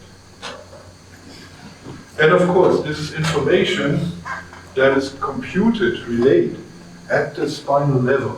And this is why we have a correspondence between the sensory input on a specific level of the body and the motor output at a specific level. Remember that somatosensory organization along the body, it's really at levels, and each of these levels we have this processing in here. So what you see also here are these, there's a little gap between the input and the output. And this is what you see over here, this little yellow structure in here. And this little yellow structure is called an interneuron. And this interneuron, let me say, is a kind of very, very simple processing over here. First of all, of course, you need an interneuron because you have sensory information, afferent information that comes in, but you want to have efferent information going out. And this is why you need to relay that information, switch it over, and so you want to convert the information from an afferent sensor to an efferent motor neuron, and this way you need an interneuron. You also need a type of interneuron, especially when the meaning gets reversed. So for instance, in the case of the interneuron related to the flexor, you want to have an activation. But for the interneuron in relation to the inhibition, to the extensor, you want to have an inhibition. Yeah? So this is why they can invert the information that they get. Yeah? So if you step on something over there, you have a nociceptor firing a lot of action potentials, but you want to relax your extensor. So this is why you must switch this high frequency train of pulses into no motor activity. Yeah? Otherwise you can't relax the flexor. Okay? Any questions about this first reflex? Okay, so you activate your flexor, pull away the part of the body away from the potential damage over there, and relax the flexor so that you do not work against the extensor over there. Okay, and that is a withdrawal reflex. And again, it doesn't involve the brain. So now things get a little bit more complicated, but not so much. Because the signal, the sensory signal with the withdrawal reflex, is also sent to the other side. And to the other side, it has just the opposite meaning. So while we're on the side of the damage, we activate the flexor and relax the extensor. On the other side, we activate the extensor and deactivate the flexor. So it's just the opposite effect is happening on the other side. So why is that? Because once I lift my foot over there, I may fall. And in order to stabilize my body, I do the opposite on the other side. Or if, in the case of the hand, I touch the hot surface and I pull away my arm, I extend the other arm. Yeah, that is the working of that reflex. Yeah. So in order to stabilize the body, it's an advantage to do the opposite on the other side. Of course, if on the other side I'm also stepping in something, not working. Okay, good. So this is the role of the interneuron, and you can have interneurons that have an activating effect, and you can have interneurons that have an inhibitory effect. And these interneurons are necessary because you switch over from the sensory side to the motor side. And all of this happens at the spinal level.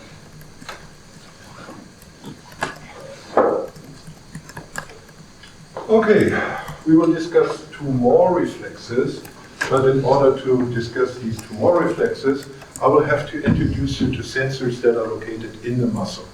And I already introduced them to you. So we have the muscle spindle. It was one of the first slides. So let me show you where the muscle spindle is. Remember that you have these muscle fibers that are part of the muscle. But within these muscle fibers, you also have little muscle spindles. And the muscle spindles is these little organs that you see in here. They're a few millimeters long. So you see over here, This would be a muscle spindle. And this muscle spindle, of course, like the muscle itself, has a fiber that activates this muscle spindle and has a fiber that senses the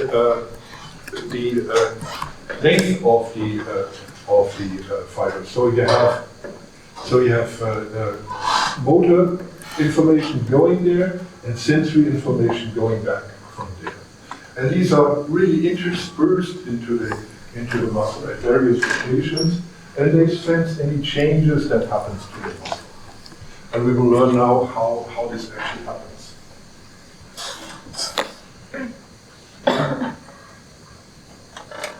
So, as I said, you have a fiber activating the muscles or contracting the muscle spindle, and they are connected via a so-called gamma fiber. Remember that the muscle fibers itself, so called the extrafusal fibers, are so-called alpha fibers, and they activate the muscle fibers, and the gamma fibers activate the muscle spindles. So we have alpha and gamma motor neurons. On the sensory side, we have these 1A fibers that sense the rate change of a stretch. Each one is wrapped around an interfusal fibers, and these neurons connect to all interfusal fibers. They adapt quickly, so they only fire when the muscle is changing length. And type 2 efferents sense the static muscle length. A longer muscle length leads to a higher type firing rate, and they adapt slowly. So you have one sensor that reacts to stretch, and the other sensor that reacts to length. And they are connected by these 1A fibers and type 2 fibers. So there are two sensors in the muscle spindle, and we will learn more about them in some of the next slides.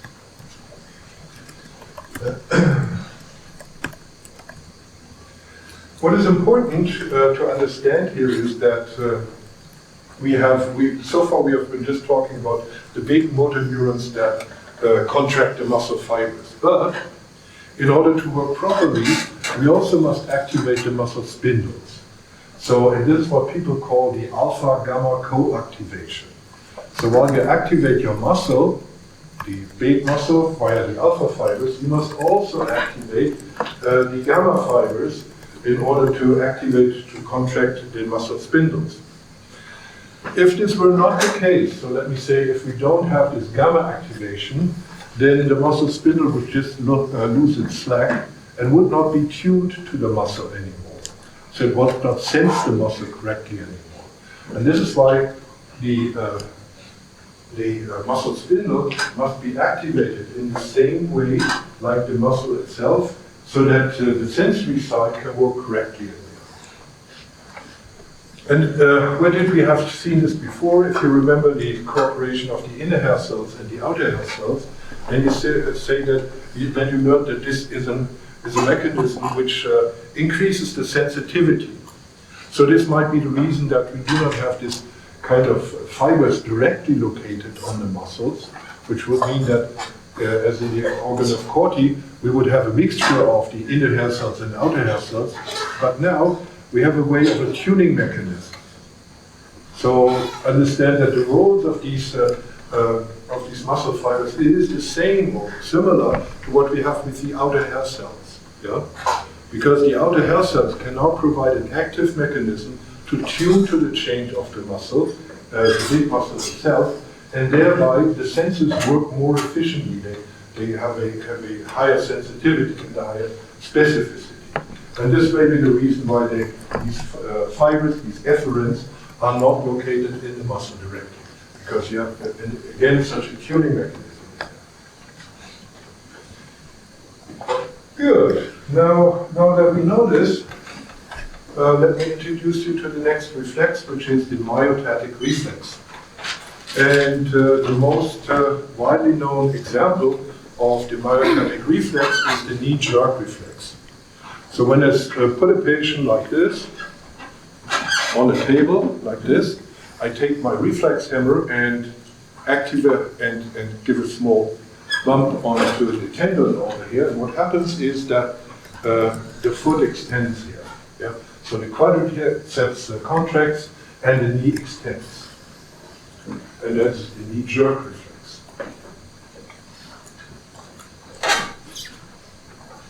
So now let me explain to you how it works.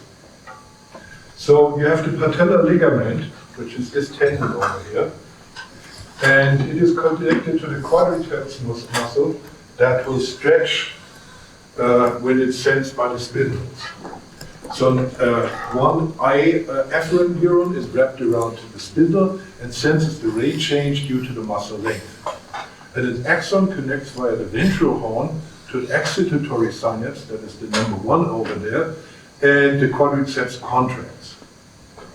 And similar to the withdrawal reflex, the second branch extends an inhibitory influence, or number 2, to the opposite muscle, and then the hamstring relaxes. Yeah? So here we see the opposite effect. We have an extension due to this reflex in here. And again, all the processing takes place on the level of the spine. But now we have the muscle spindle involved. And finally, we have the inverse myotatic reflex. And why do we have the inverse myotatic reflex? Again, this is a general principle by which most of these reflexes work. You try to prevent any damage from the body before you actually want to involve the brain. So, for instance, here the inverse myotatic reflex is meant to prevent an overload of your muscles. And an example is that when we say you have moving your friend's stuff to another dorm or something like this, and he hands you a box and it is way too heavy for you. So before you think about it, you drop the box. Yeah? And this is just meant to prevent an overload of your muscles while you sense that this weight might be too heavy. And here it involves the other sensor that I introduced you to, it's the Golgi organ. And the Golgi organ is now located in the tendon, and it senses muscle force. So it senses whether you're supposed to overload your muscles in here. So not muscle length, but muscle force. And it's connected to type 1B efferents, and increase in muscle force leads to an increase in the firing rate.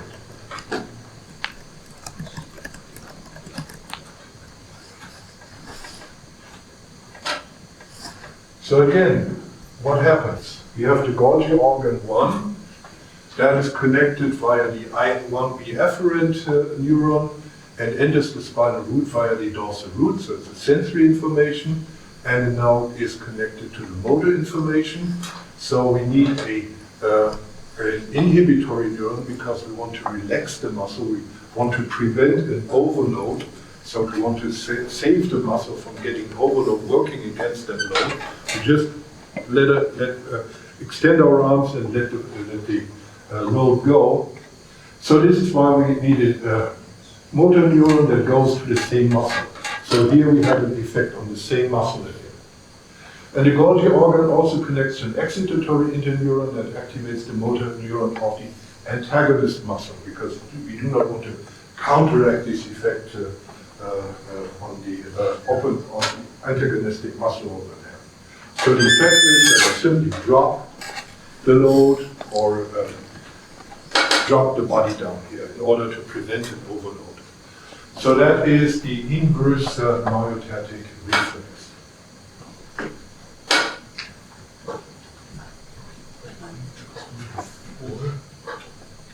Yeah, let me just go over all these again. So I introduced you to 4 different reflexes: the withdrawal reflex, the cross-extensor reflex, the myotatic reflex, and the inverse myotatic reflex. So first of all, the withdrawal reflex. What is common to these reflexes is that they send some kind of sensory input and have some kind of motor output, and the processing always happens at the spinal level without having the brain involved. And for this processing, we typically have to switch the sensory information via an interneuron to another motor neuron over there. simply because one of them is sensory information, the other is motor information, and either we may want to have an excitatory effect on the motor neuron or an inhibitory effect on the motor neuron. This is why we have two different types of interneurons over here. So for the withdrawal reflex, we have a potentially damaging sensation in the body part, and as a consequence, we activate the flexor in order to bring that extremity back to the body and relax the flexor in order to not act or to deactivate any activation of the antagonistic muscle. So we can quickly bring the extremity back to the body. Withdrawal reflex. Then we have the cross-extensor reflex, which is the same as the withdrawal reflex on the side of the potentially damaging information, but has the opposite effect on the other side. Opposite effect means we activate the extensor and we deactivate the flexor simply for the fact that if I step up over here, I may want to shift my body weight to the other side, and I do not want to lose my posture over here. Or let me say it like this: once I touch a hot surface over here, I bring this arm to my body, but extend the other side in order to remain my posture over here. So that is the working of the cross-extensor reflex. Then I introduced you to the muscle spindle. And the muscle spindle is a mini muscle inside the muscle. It's made of so-called intrafusal fibers, in contrast to the extrafusal fibers outside the spindle. And you have two sensory organs in the muscle spindle. One senses the muscle length, and the other we have two different sensors in there. One changes the changing length, and the other senses the static length of the fiber. And in order to bring this muscle spindle in coordinates with the big muscle, you have an efferent, so you have an activation via the gamma fibers. The big muscle goes via the alpha fibers, and you have an alpha-gamma co-activation. So you activate the muscle spindle together with the big muscle in order to help the sensors being in line with what the overall muscle is experiencing at this point in time. And we've seen this mechanism before. It's similar to the inner hair cells and the outer hair cells. So we have a tuning effect against one another in order to raise the sensitivity of this mechanism. And this is called alpha-gamma co-activation. An example is given in the myotatic reflex, the knee-jerk reflex. So you put your reflex hammer on the tendon over there, and then the muscle spindle senses the change in the muscle length, which goes onto the level of the spine, which activates the ipsilateral muscle, the quadriceps, and via an interneuron, an inhibitory interneuron, relaxes the hamstring muscle. So we can really do this jerk over here. And finally, we have the inverse myotatic reflex. And the inverse myotatic reflex involves the last sensor in here, the Golgi organ that is located in the tendon, and it senses force. And the purpose of this sensor is to prevent an overload of the muscle. So the stronger the force, the higher the firing rate. And an example is the inverse myotatic reflex, where I may have a sudden load onto a muscle. So the Golgi organ is firing, and as the consequence of this, the muscle activity of that muscle is reduced, and the antagonist is activated in order to counteract that effect of this sudden overload. Okay, that was a lot of information. Any questions about those 4 reflexes? Yeah, I don't remember what the B actually is. we'll get to this. We have a final slide where they all summarize. Yeah? Yeah.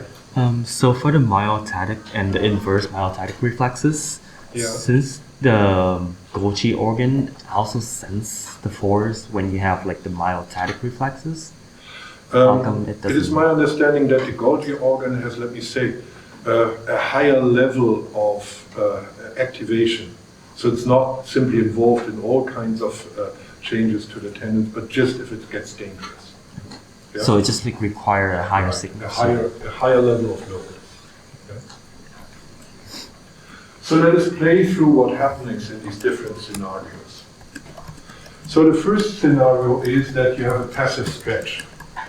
So my arm is lying here and you pull my arm away. So what happens?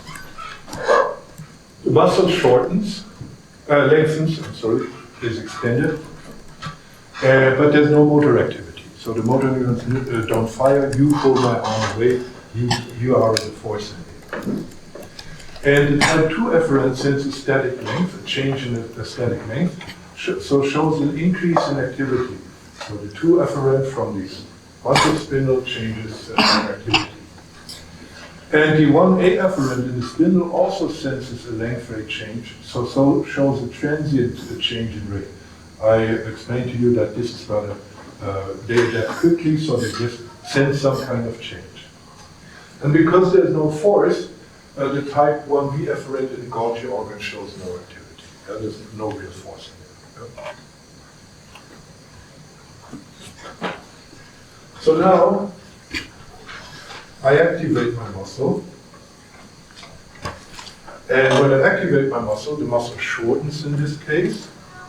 Because I now have muscle activity, I need my alpha motor neuron to fire. And the type 2 efferent senses static change in static length and shows a decrease in activity because my muscle shortens. And similar, the type 1A efferent shows a transient decrease in rate. As I said before, it's rather quickly adapting, so it's a transient decrease. And because the muscle is contracting, the type 1B efferent in the Golgi organ shows increased activity. Because now I have a force in the tendon. Yeah? And because I have a force in the tendon, I have a 1B activity. Now let us play through the same thing if we do not have these gamma neurons. So if we do not activate, no way of activating the muscle spindles, then of course, if we contract the muscle, we need our alpha motor activity in order to shorten the muscle, but we would not see any kind of change to the muscle spindle, so the spindle would not be activated. Then we do not see a change in the 1A efferent and the 2 efferent from the muscle spindle. There will be no change because, as we've seen before, it is just a slack. Let me bring up that slide again. Slack of the muscle spindle against the muscle. So something like this, like in the next left picture over there. So the Golgi organ, the muscle spindle would not react. But of course, the Golgi organ will still react because it's located in the tendon and doesn't have to do anything with the muscle spindle. So the gamma efferents allow muscles to maintain their sensitivity by activating the spindle organ. This is the reason of the alpha gamma co-activation, in order to optimize the sensory information. So this is the summary that I was talking about. You can make your help your memory a little bit by noticing that the efferents, so the fibers going to the muscles, are noted in Greek letters. So it's alpha and gamma. And for the purpose of this lecture, we only need alpha and gamma. So the alpha efferents are the efferents going to the big muscles. The gamma efferents are going to the muscle spindle.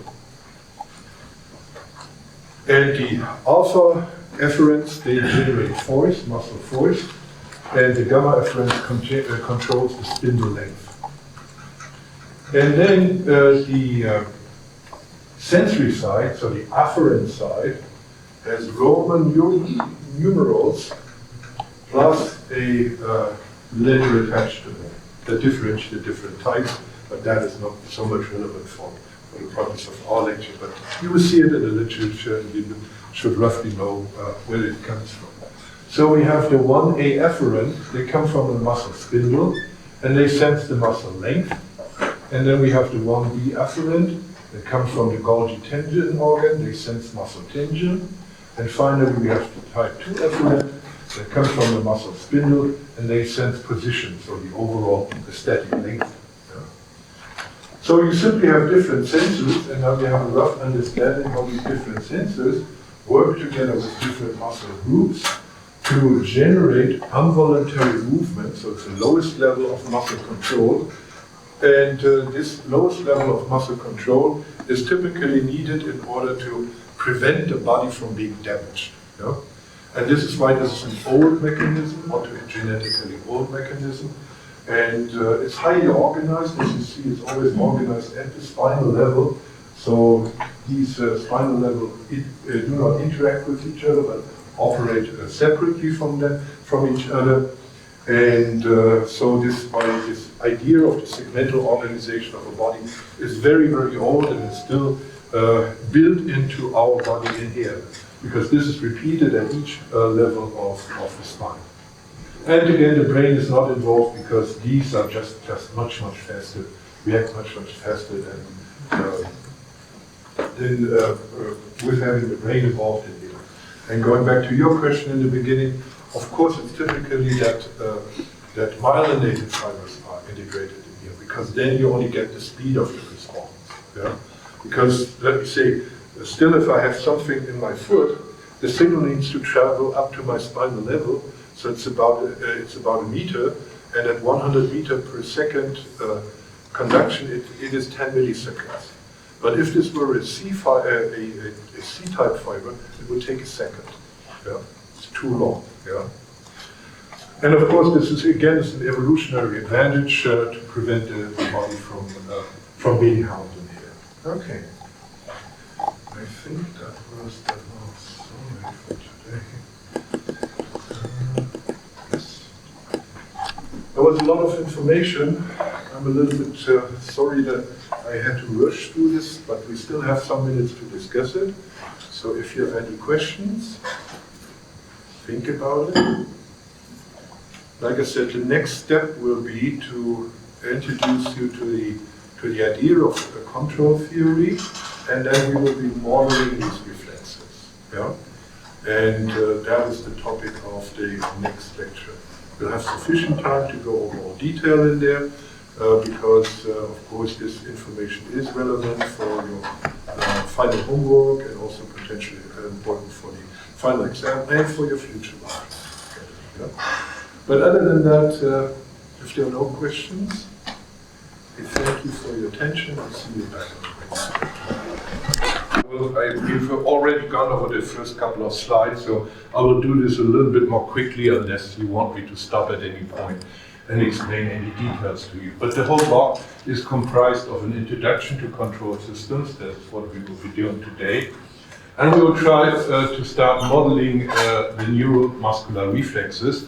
So build up some example models for the reflexes that we discussed in the last lecture, and we'll refer back to those so that you can make the link between the biological modeling and the mathematical modeling. For those of you who think this is relevant for the future research, I put in 2 additional resources in here.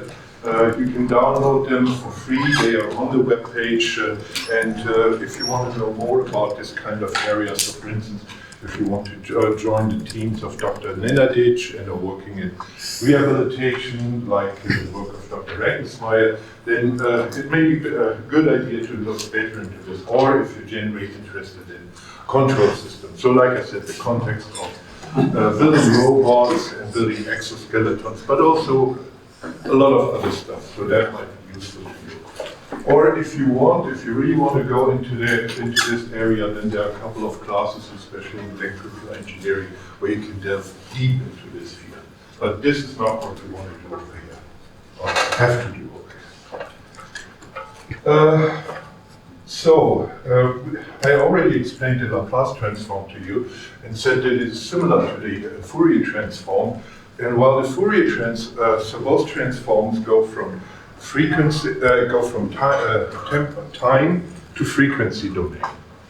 But the difference between the Fourier transform is that the Fourier transform will always give you some kind of coefficients related to sinusoidal and cosine terms.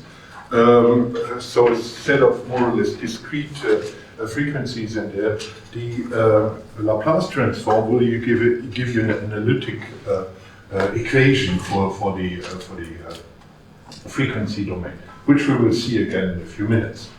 And the other difference is that the Fourier transform typically has S, the variable in the frequency domain, as a real value, versus here we, for the Laplace transform, this is a complex variable. Okay. Good, and we already encountered some of the properties over here that I have been writing about here. So these are examples of Laplace transforms, and we will need them today. So first, the Laplace transform of a delta impulse, a very short pulse is just one.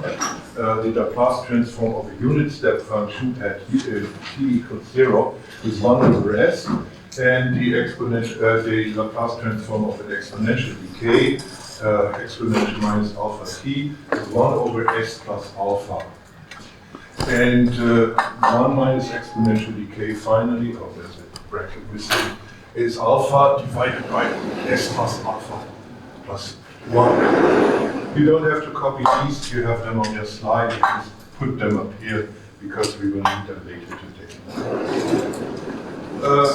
The other thing, the other two properties that you may want to remember, or at least know that they exist, is first of all linearity. So if you have a linear sum of two functions plus their coefficients, you can simply break them up into two portions and perform a Laplace transform on them.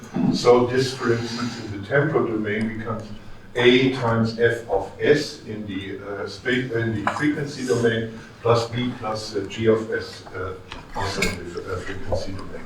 And the rule for differentiation is this dft by dt is s times f of s minus f0, and very often we say that f of 0 is 0, so the silency drops out. And just for the convention, let me remind you that the forward transform it goes from the time into the frequency domain, so it's small f of t goes into capital F of s, and the inverse transform goes from the frequency domain to the time domain, where we have f of s goes into a small f of t. So this is what you may want to remember if you're dealing with any of these transforms, and I will show you some examples later on.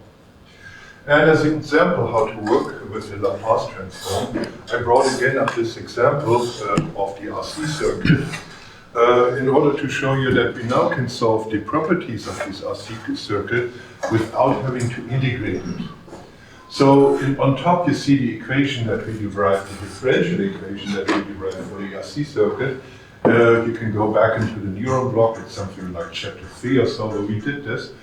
And if we now want to solve this equation, which is in the time domain, we use the Laplace transform in order to go over into the frequency domain.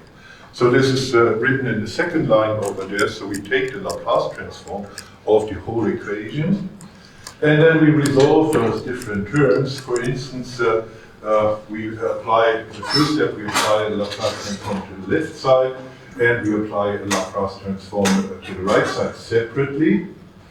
So then the right side is very easy. It is just 1 over c, it's the coefficient. You can say it would be a or the b in here, times the transform variable, that would be in this case capital I of s. For the right-hand side, we have one constant term. This is 1 over RC, Vm. And this stays Vm of t, and this simply becomes 1 over RC Vm of s. So that is still quite simple. And for the first term, we use this equation over here. So it becomes S times capital F of S, which is in our case S of Vm, capital Vm of S, plus you have this minus F0, which is in our case, like I said before, F0, V of 0, 0, so it drops out of the equation. So finally, you just have to solve for Vm of S by plugging out Vm of this equation, and then you get a bracket, and you put the bracket, divide by the bracket, and put it on the other side, and then you're good to go. So this is the equation that describes the frequency domain behavior of Vm in relation to Vs. Any question up to now, before I move on? You've seen this already, and hopefully went through it, so that should be it. So this is how we went for this equation from the time to the frequency domain. Now, the novel thing over here is that we can understand now this equation and the frequency as some kind of transfer function. And this transfer function has an input of Is, which you can see on the top. And this is the transfer function that transforms this input I of S into some kind of voltage dependency on frequency, Vm of S. And this is what we call a transfer function. You can have transfer function for different types of signals and so, but we typically have a current input here and voltage input there, and this of S means it's dependence on frequency. So the fraction is called the transfer function because it transforms the input S into an output Vm. Okay? This is the transfer function. Good. And now, in order to solve for real-world examples, let me say we want to know the behavior in the time domain, we apply the inverse transformation. So we go back from these equations, from this equation that is given in the frequency domain, we apply the inverse transformation and go back to time domain. So we take this previous result as written up in the first line over there, and you now want to know the temporal behavior for an impulse response. So let me go back here to this one here. So for the impulse response, you see that the result is just a 1. So I replace I of S, which is the input, with just 1. So I have a constant input of frequencies, a constant term for the input of the frequencies, and now I also transform the other hand side. And this needs a little bit more of rearrangement, because in the end we must come out with one of these terms that you see on the right-hand side over there. So in this case, it is that we have 1 over C, divided by S plus 1 over RC, and we identify that alpha in our case is 1 over RC, and the term in the fraction over there is 1 over S. So we take the third equation over there and apply the inverse transformation, which now goes from the right side to the left side, so we end up with an exponential decay. And because we identified alpha in this case, we can easily insert it into here, into the equation that we see over here. Should not forget the constant term, which is 1 over C, and there we have our frequency behavior in the, there we have our behavior in the temporal domain. So that is the inverse transformation, and the inverse transformation for a specific input, and in this case the specific input is an impulse response. Yeah? Okay.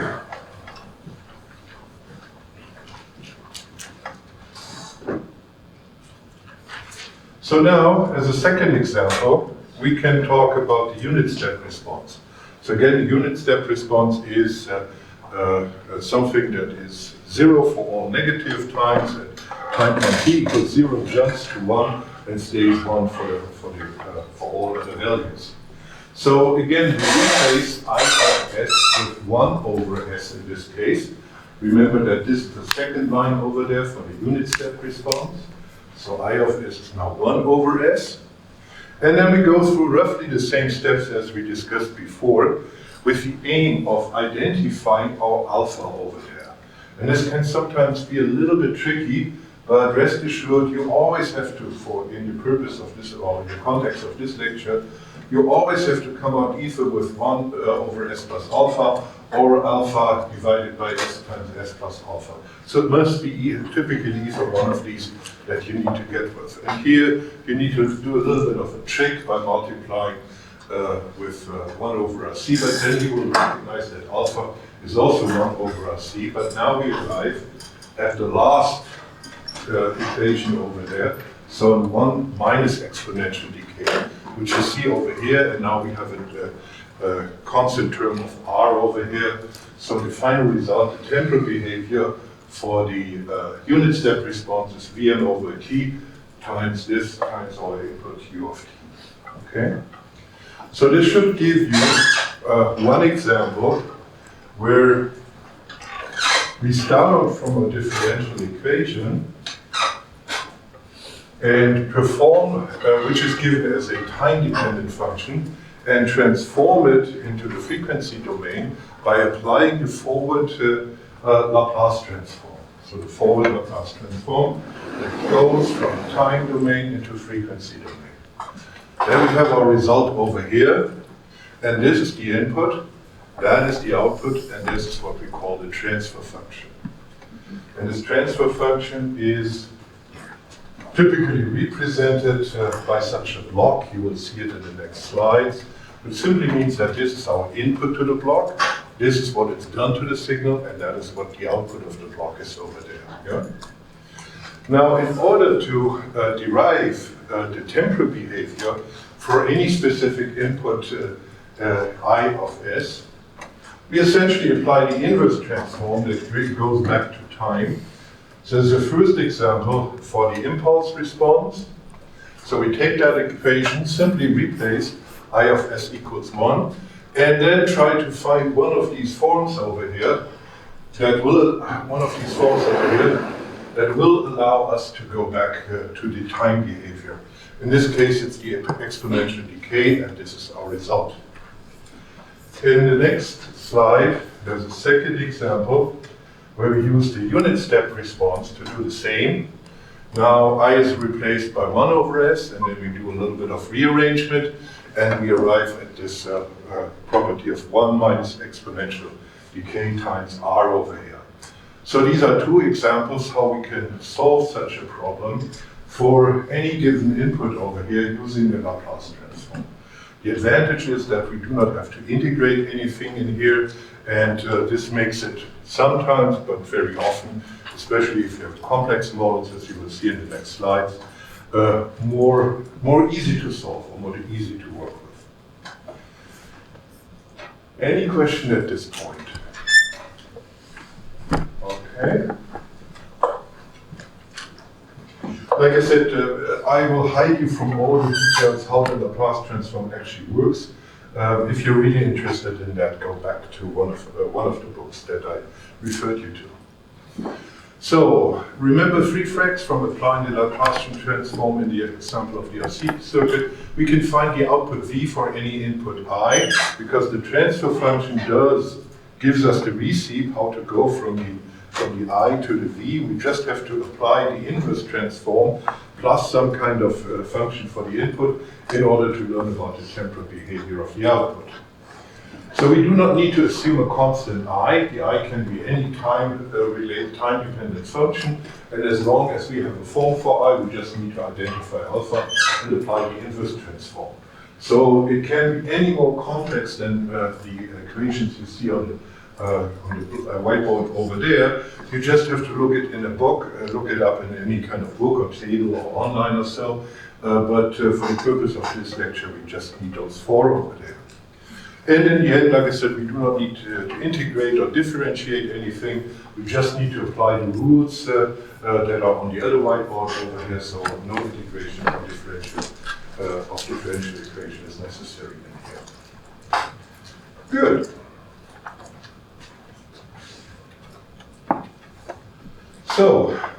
The next step that I would like to introduce you to is the notation that we will use in terms of drawing up control diagrams, block diagrams. So in the end, the modeling that you do is that you come up with blocks of transfer functions that relate a certain input to a certain output, and that is shown to you on the right-hand side. So the output y is nothing but the transfer function h applied to the input s. And so this this thing where the transfer function is in is called a block. And then the second thing that we will touch upon is this summation operator. We have two signals, x of s and y of s, and get an output z of s. That is simply the sum of these two. Of course, the sign can also be negative in here, yeah? So you must be a little bit more careful that this could also be x of s minus y of s or something. But you will also see this in the next slides. We will not use any more than that. So be aware that control theory has a lot more operators in there, but it's sufficient to know these for in the context of what we will be discussing today. Good. So the basic problem of a control is you have given a system which is called a plant, and we find the input that will give the desired output. So you have some desired outputs, you have some kind of action. You want to have a robot that lifts up a load or something like this, and you have the input, which may be just the intent, load that, lift that load. Yeah? And how do we get from the command, lift that load, to the actual action? That is, how do we solve that problem? And that is something that control theory can help us with. So some examples, you have a cruise control of the car, and here the plan is the car, and the desired output is a constant speed. So how far should the accelerator go down? So in this case, once you activate your cruise control system, then actually you hand it over to a machine algorithm, and this machine algorithm takes care that you drive at a constant speed without you having to engage in that. Or let me say you want to rotate a wind turbine to directly face the wind. So here you want to rotate in order to maximize the power output that you get from this rotor in there. So this is another example of a control algorithm. Or let me talk about physiological examples, then the regulation of blood sugar versus different insulin levels, that is a control mechanism, biological control mechanism, or the interplay between blood pressure and heart rate is another example. And there are a lot more examples, but now you get an idea why this is important in, let me say, certain areas of engineering, either if you want to build devices where you have a certain control, or you want to study biological control mechanisms, which are vastly out in the body. Let me remind you that in the beginning, in the first lecture, we discussed that the body wants to have homeostasis. So once you have a control, constant properties of, let me say, blood sugar levels, or let me say posture, or whatever. So there are a lot of regulatory mechanisms in the body that more or less work in order to keep homeostasis in the body. We will be discussing 3 different types of control, 3 different mechanisms, and again there are many more, but these are the ones that we will be discussing here. So the first is feed-forward control, the second is feedback control, and the third is impedance control. So those are the 3 mechanisms that we will be discussing in subsequent slides. So let me start out with the feed-forward control. The feed-forward control is also called a predictive or open-loop control. Why is it called an open-loop control? Because there's no loop in it. Of course, there are other mechanisms which have a loop in it, but this doesn't have a loop in it.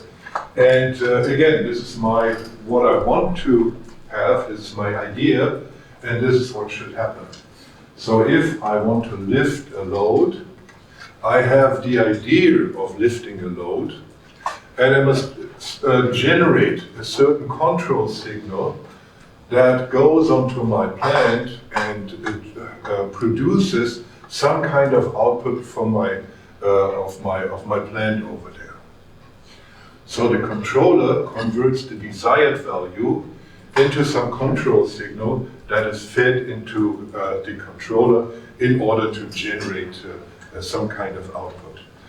So in case of, let me say, the cruise control, I set a certain speed that goes into a controller, and in this case it generates some kind of impulses that go into my motor in order to steer the power output or the speed output of my motor in there.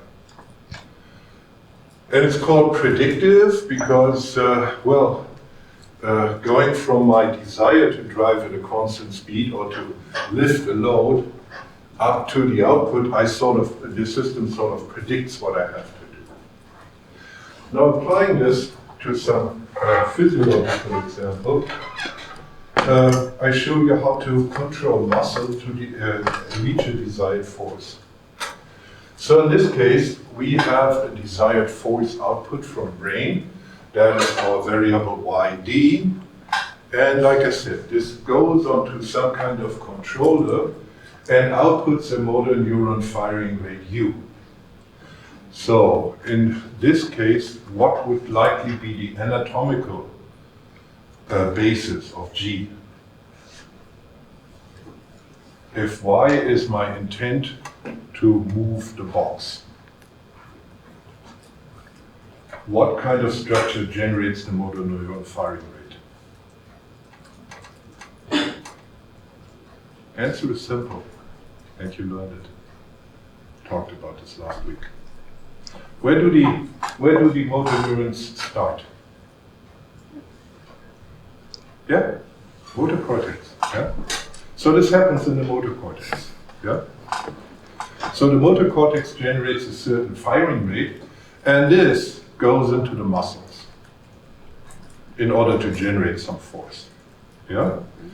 And in the muscles, we have some kind of reality. I mean, you know that if you put so much alpha neuron firing rate into a muscle, it has physiological constraints by which it converts the alpha motor neuron rate into any kind of force.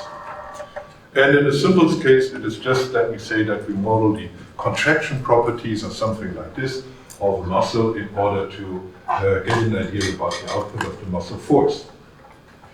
So, in order of the control theory, we now have two blocks that are put together. So the first block, or the second block, whatever you want to count it, generates this output by this transfer function over here from the motor neuron firing rate U of S. And this block over here is my motor cortex, and this generates the motor neuron firing rate by applying whatever mechanism I have here from my thought that I want to move the box. And I simply can put them together by replacing U of S in this equation by this proportion in the second equation. So this is what you see in the end. So the desired muscle force is the application of the second transformation times the first transformation times my input over. So far, so clear? It is really, really straightforward, so don't overthink anything in here. It is just that first I apply, so first comes my input YD, and then I apply whatever happens in my motor cortex to generate a certain firing rate, and this goes into my muscle, and my muscle transforms this alpha motor firing rate into some kind of force. Yeah? And now you have a better idea what such a transfer function means. Such a transfer function transforms from one domain into another domain. Here we go from the thought domain into the alpha motor firing rate, and for the other block we go from the alpha motor firing rate into some kind of force. So it's always the same that these control blocks transform from one special variable to another special variable. So note that we cannot change properties of YD, this is my thought, and we cannot change the properties of H of S because that is just my muscle. I cannot voluntarily change my muscle, properties of my muscle in here because it's just the anatomy that we have over here.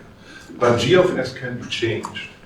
So the transformation from my thoughts to a alpha motor neuron firing rate, that can change. So how does this change, and how can we optimize the output in such a control system?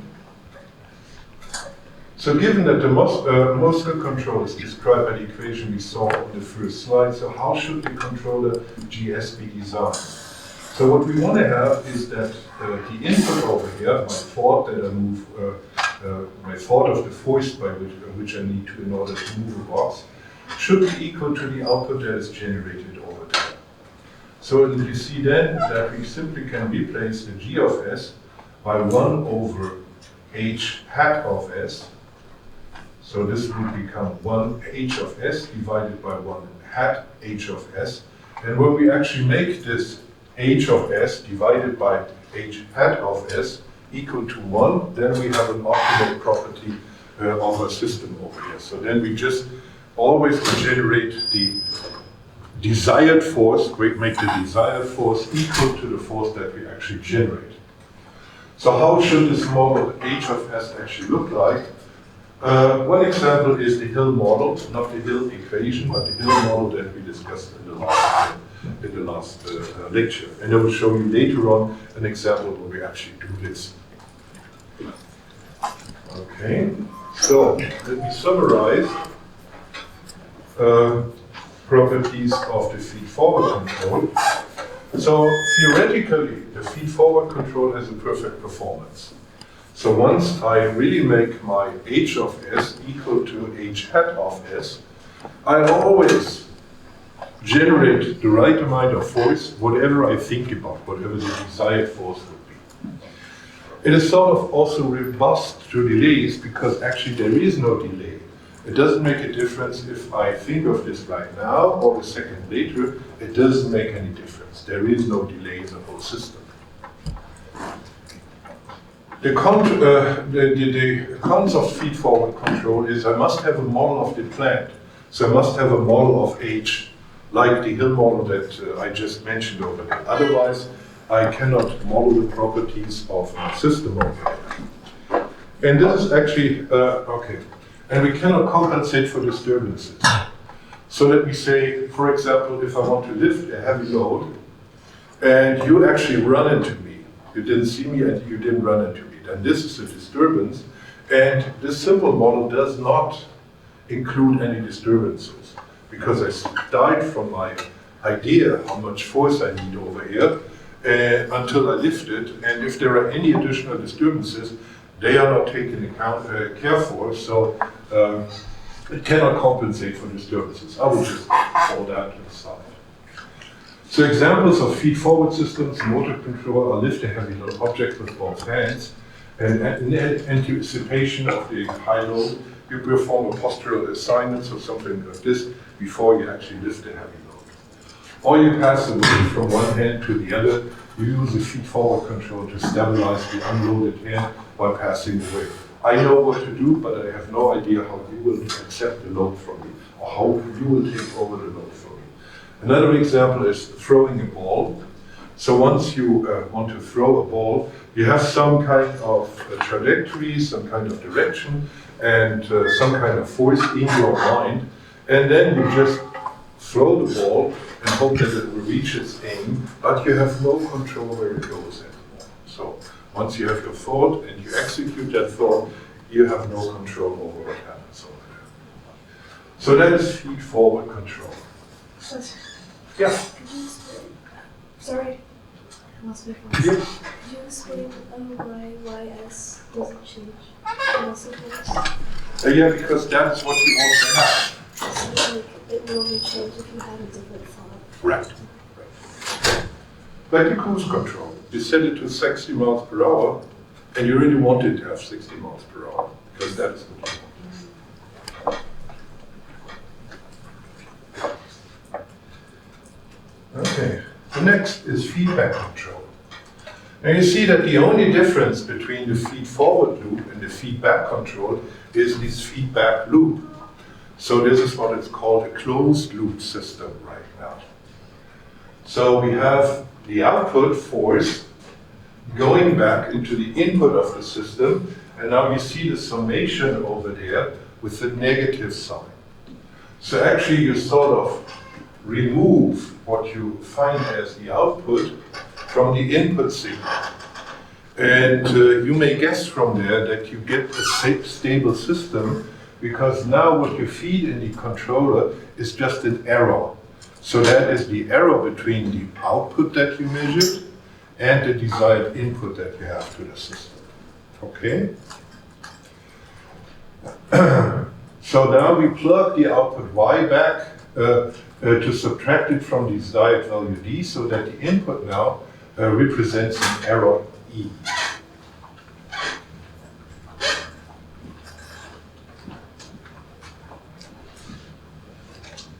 So if we write up the equations for this model, we have exactly the same equations that we had before, the first two, for the feed-forward loop. So this is the feed-forward loop. Now we only need to add a feed-backward loop. And this is what you see over here. So the error signal is the difference between the desired response and the actual response. Go up here again. The new stuff is that we have the error over here defined as the desired value minus the actual output. That is the error in there. And when we combine these equations, we again insert u of s into this equation, and once we have entered u of s into this equation, we enter e of s into this equation. So this gives us the whole property of the system. And if we then solve for y of s, we get this expression over here. So y of s is related to y of d. This is my desired input. That is the output of my system, times this term over here. This looks like now a little bit more complicated than what we had over here, because here we just had h of s over h hat of s, and this is now what we have here in this case. So we have the product of h of s times g of s divided by 1 plus h of s times g of s. Now again, as we said before, we cannot change h of s because that is just a property of my muscle, but we can change the controller g of s. And how can we achieve that this term becomes 1? In this case, we either we must have g of s going to infinity, because then we will have a large value up here divided by a large value plus 1 down there. So the stronger the g, the more we will approach 1 over here. So if we push really, really hard in terms of the g over here, then we approach the desired value. And it will typically always be below, because in real world scenarios, h will be less than infinity. So we will have an error that leads to a slightly negative, slightly less force than we really want to have over here. So the advantages of feedback control is that a plant model is not needed. We just need to know in which way to push relative to the error. It can compensate for disturbances, because now I sort of sense the output, the output force, and if anything changes due to the output force, say like again, you actually run into me and it changes the output force, then the error will go up and it will work against the error over here. So it can compensate for disturbances. The cons of feedback control are, for instance, that the control only starts working when there is an error. So in other words, there is always an error.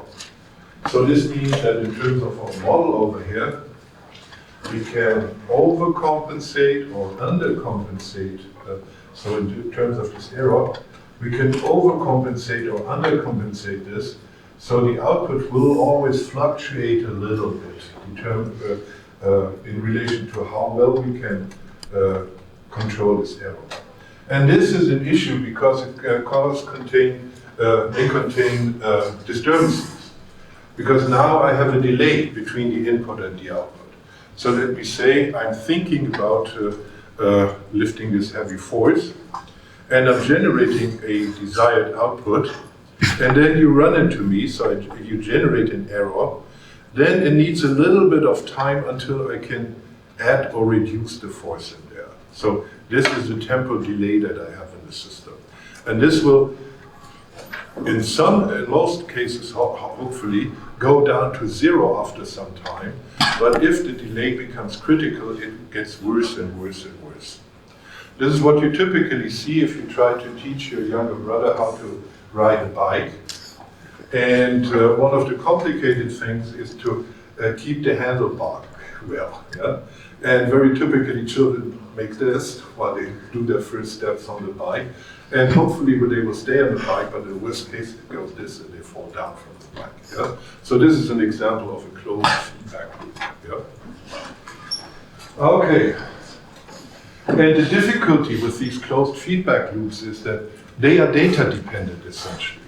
So you may test your system and they may work well for all kinds of forces that you put out to them, but in the real world example you may have a case where which is outside of your design over here, and then you cause instabilities in such a loop and the device may fail, so that is a bad thing.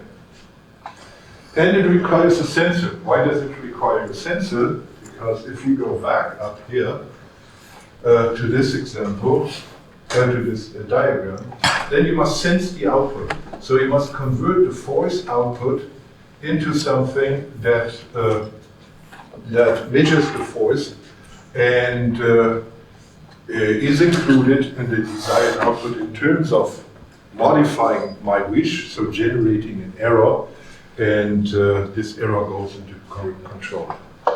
Anyone has any idea what this kind of device is that provides the feedback in here, or the sensor is here? So we have a force, and this force is converted into some kind of motor neuron, into some kind of firing rate. You heard about this device last week. Any ideas? That's the Golgi tendon organ, yeah, if you remember. That converts from a force, that reads a force and turns out some firing rate. And this firing rate is combined in the brain in order to change the motor program, to influence the motor program. But you will see this again in a minute. So finally, and we already discussed this. Finally, we have impedance control. Wait, Professor? Yes? What did you say to the devices? The Golgi tendon organ. Oh. Yeah? That sits in the tendon and senses the force from the muscle and fires according proportion to the force, and this is subtracted from the desired input. Okay? But you will see this again once we come up with the math in a minute. Finally, mechanical impedance is how much the structure resists when subject to force. This relates force and velocity, low impedance near characteristic frequency. In human motor control, we can change the impedance by stiffening muscles around a joint. You can co-contract the agonist and antagonist muscles to increase the impedance. So once again, for instance, an example, once you want to lift a heavy box, what you typically do is, in order to stabilize your posture, you activate your agonists and your antagonists, so you get stiff knees, let me say it like this, before you want to lift the load. Yeah? So you're aware that you need to have stiff knees in order to, or stabilize your posture in order to lift that heavy load. Or let me say, stable in an unstable environment, consider yourself in a storm holding an umbrella, and then you have wind gust, and you must react to this wind gust, and very often in anticipation of activating of the wind gust, you co-activate your agonist and your antagonist muscles in order to stabilize that. Or you want to have a soft, flexible control, so consider yourself picking up a delicate object like a baby. You want to be very reactive. Or this is also the case when you want to put in small screws, for instance. Yeah? You really want to have some tight control over your movement in response to whatever force you get back from the object that you want to put the screw in. Or free motion of an arm with no contracts, you push or punch an object, and you also typically activate agonist and the antagonist. So this is impedance control. Now, what are the properties of impedance control? First of all, they compensate for disturbances. Like I said, you have the wind gust coming, and you anticipate this, and in this way you are ready to work against the gust, and this is why you activate both muscles in order to go from a certain force point away. It uses the natural stiffness of the muscle to reduce delays. The cons of impedance control is that they have inherent errors, because you have some kind of outside problem that depends on time, that depends on load, and while you may want to do your best in order to anticipate what's going on, you always sometimes, when a gust comes, first have to react to this. Yeah? You're just aware of that this might be coming, but in that moment when the gust actually comes, you have to adjust against it. And of course, again, it requires a sensor. Otherwise, you can't control the difference between the desired output and the actual output. So,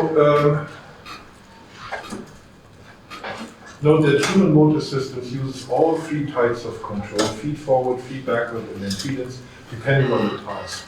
So you should not expect that these three examples are, let me say, in any muscle implemented just as this one purpose, just as one type of control. But depending on what you ever learned how to deal with a certain situation, you will apply one of these mechanisms or three of them at all. So it is a little bit artificial that I sort of disassemble these three different types of control for biological systems, because this is part of what you do as motor learning. So when you're born as a baby, you may not have some of these mechanisms very elaborate. This is why when you see babies or toddlers moving, it looks a little bit clumsy and sometimes a little bit dangerous, because you still have to learn all these mechanisms. Yeah? It's different from, let me say, when you're born as a horse. This is all inborn right at this point in time, but we human beings must learn these kind of control mechanisms and how to combine them, and this is what happens over here. Okay. So, any questions about the three different control mechanisms? So let me go back to the beginning.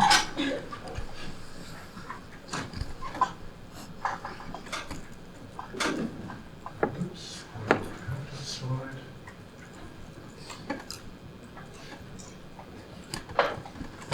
Right, so we discussed the feed-forward control, where we just go from a desired input to a desired to an actual output over here.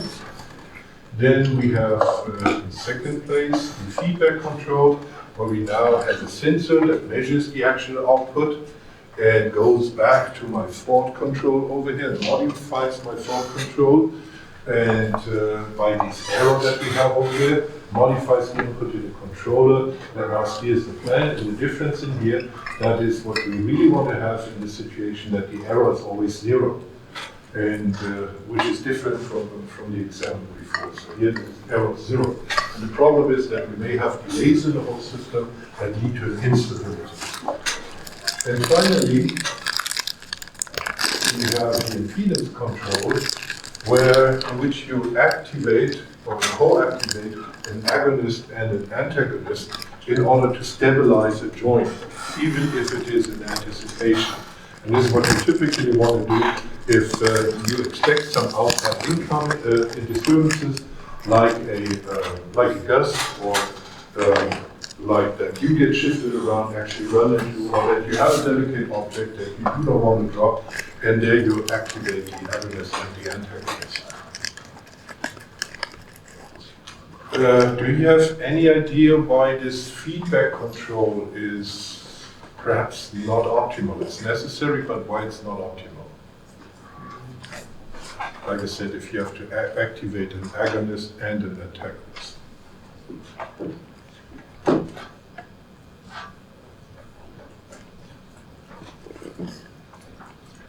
It's very simple. You have to activate two muscles. So this uses a lot of energy. In all the other examples, you just activate a single muscle that works into the desired direction. Either if you extend your muscle or you flex your muscle, there you activate only one muscle. Here you activate two muscles, an extensor and a flexor, without getting more energy out.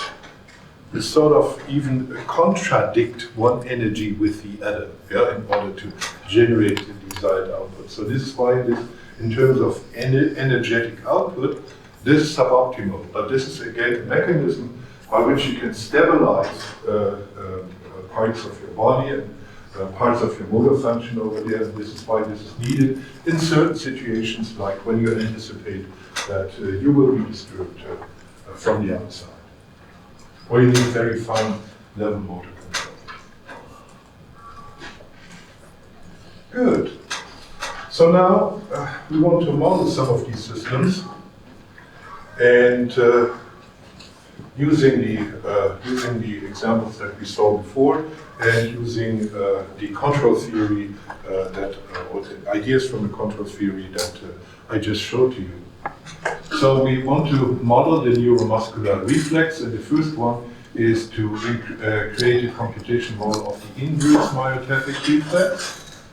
And we want to use in this context a simple Hill model that we discussed before, and you've got two links over there that should you take right back to the points where we discussed this in the last lecture or the lectures before. So this is where you can move right back. And the only thing that you need to remember over here, that this diagram over here is a simplified Hill model of the muscle, which is given by this equation over here. And like always, I will first walk you through the different steps of the modeling, and then I will pull back the screen, and I will do this once again on the whiteboard, okay? Good.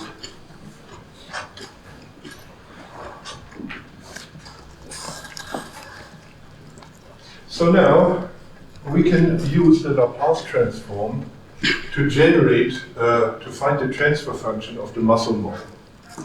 So in this case, we apply the Laplace transform to this differential equation over here using the principles I've just shown before.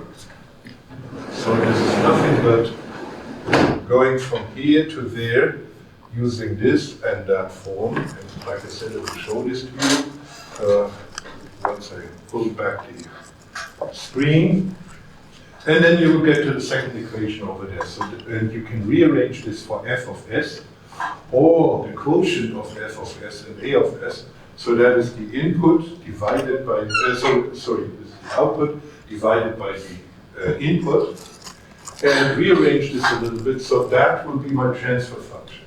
That is the transfer function that acts on the input as and generates the force f of s over here. Yeah?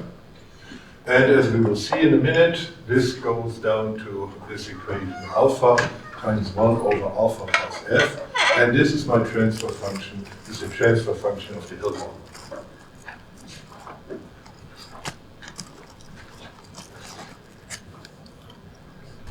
So I can now jot this up in the context of the control theory, where I have my alpha motor neural fiber rate as an input. And this will be my muscle force f of s. And the transfer function for the muscle is what I have over there, is k over b. Remember that k is the spring force, b is the damping force. So times 1 over k divided by b plus s. So that is the transfer function of the muscle. And this converts my alpha motor neural fiber rate into my muscle force.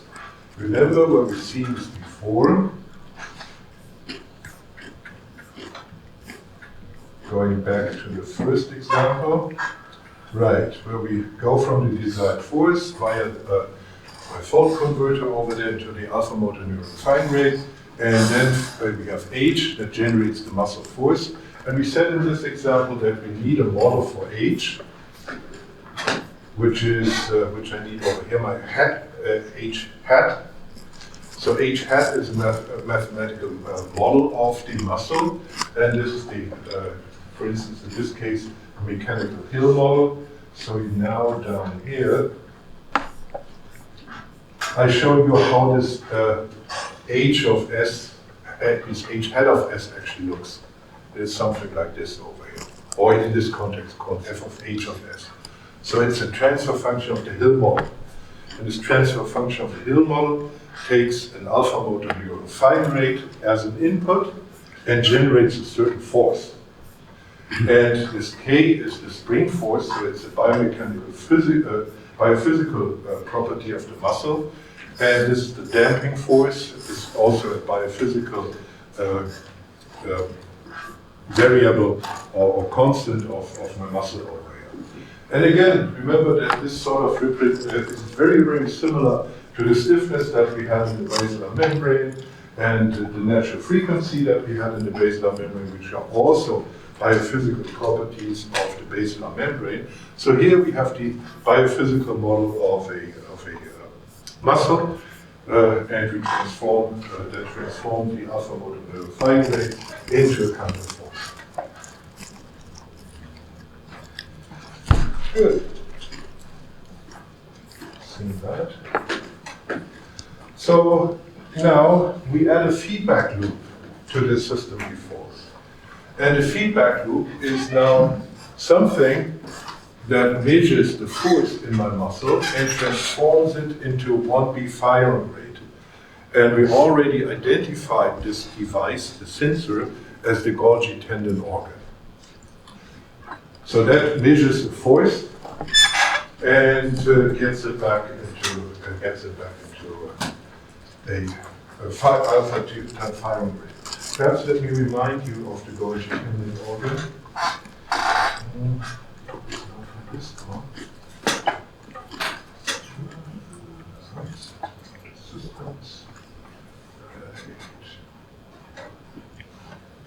Yes. So this is where the Golgi tendon organ can be found in the tendon, and it's connected to type 1B afferents. So the increase in muscle force leads to an increase in the firing rate. So now if I go back to this model, is what it says over there is an increase in the force leads to an increase in the alpha motor neural firing rate by some kind of proportionality constant of that. So again, this is a biophysical property of this Golgi tendon organ. It just converts the force into this motor neural firing rate, and the relationship is given by a proportionality with a constant conversion constant. And now, because we have a feedback loop, we have this type B efferent summed up with the desired force in a way that we subtract this from a desired force over here, because we just input the error. So if my Golgi organ says, okay, you already reached enough force to lift up the load, then this difference will be 0 that goes into my controller. And my controller says, okay, no more difference in here, no more difference. Generate some kind of alpha neural firing rate that is now constant, and the muscle does its thing in order to generate a force, and the whole error should be 0 if things are ideal. Other than that, if the force is too low, then my Golgi organ will produce less output, so the error is positive. So this says my controller, okay, ramp up the force. And if my Golgi organ says, okay, you generate more force than is needed, then this will be very low, or less than, let me say, than the desired force over there. And the controller says, okay, let a little bit of the force go until the output is constant. And as you can understand, the idea is that this input error, this alpha motor neural firing rate, should stay close to 0 because we want to have a constant force output in the end. So if you put that together, here's the example of the Golgi tendon organ again and how it's interconnected with the muscle in here, but I don't think I need to go over this again because I just described it. Okay. So now we put everything together. We have the same kind of model for the muscle as we had before. So this is the equation that we saw down here in this slide. So this is the property of the Hill model. Down here.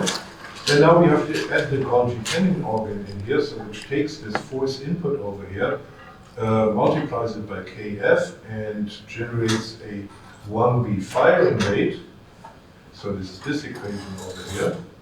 And the alpha motor neuron firing rate, or the error, is now the difference between the desired force, my thought, and what is piped back from the Golgi-Tennant organ in here, and this goes into my muscle model. And these form the basis of the computational model of the inverse myostatic reflex. Okay, before I go to lift up the screen, let me introduce you to a second model in here, and this is the model of the. Oh no, let me do this first. Then we have everything, and we can decide about whether to start at this point.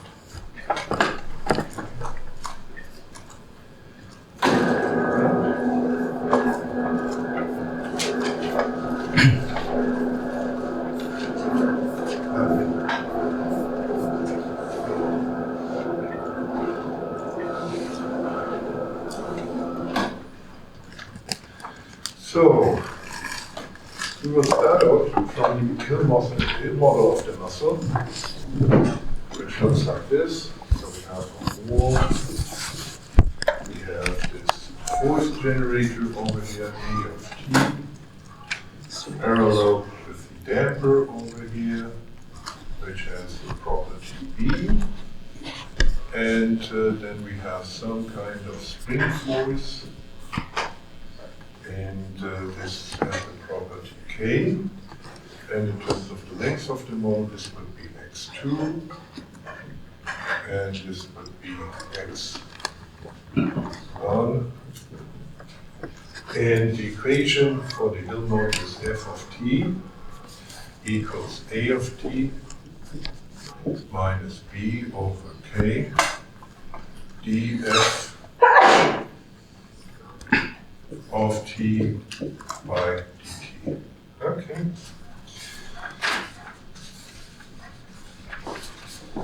So now we take this model and do a Laplace transform, and this becomes a f of s. This becomes a of t, of s, and this is for this I need to use this kind of form, differentiation. So this becomes b of k. This is simply a constant factor, and from here I have f, s times f of s, minus this f0, but we again assume that this f of 0 is 0, so we simply drop this term. Good. So now we rearrange for f. We put this together on this side over here, so f of s plus b over k, s f of s equals a of s.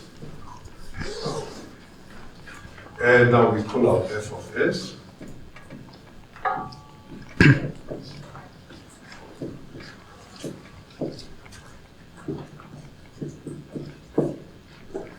And divide. So f of s by a of s equals a of s divided by, oh, let me write it in a different way. 1 divided by 1 plus vk times s, a of s. And this thing here would be the transfer function f of h of s. Or if I write it up in some kind of schematic diagram, then I would have some input a of s that goes into my controller and generates the output f of s with this transfer function. Professor, Yeah. when you're writing the fs divided by as, does the in the right hand side the a is Oh, multiplied? yes, you're right. Thank you very much. Right. Thank you. So this is how we get to the transfer function.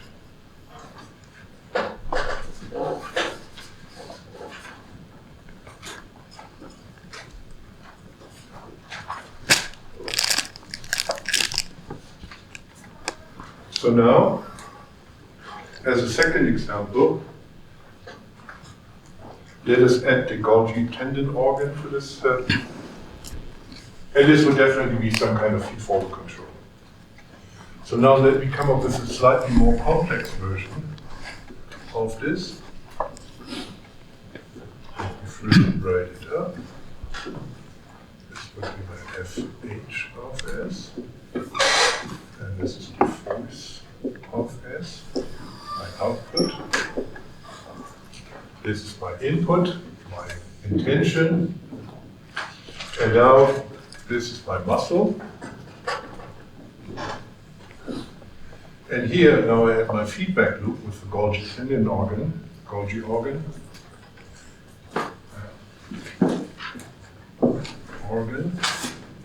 That takes this force output and converts it into an alpha motor firing rate, 1B afferent.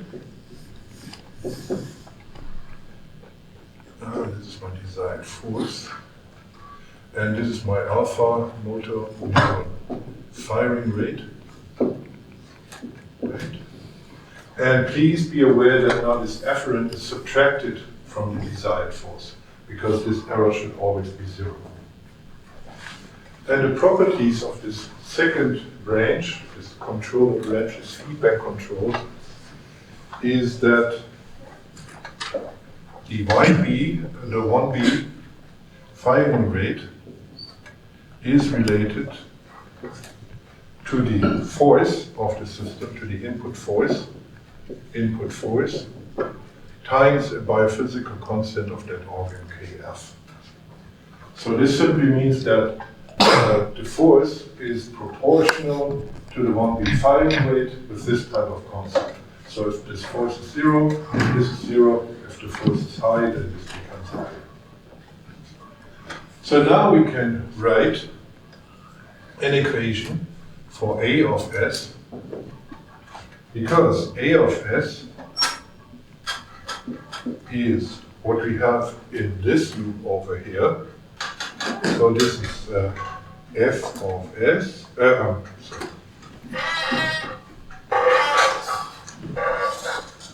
H of S times F of S minus 1B of S. So this is the forward loop and this is the feedback loop.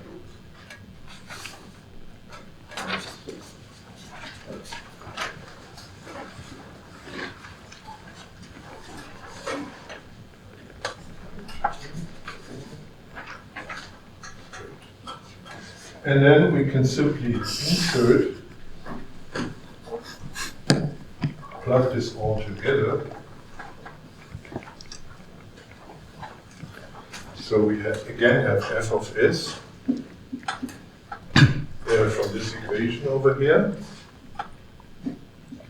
is 1 over 1 plus b of k times s. And then we can insert it into this model above to put that all together.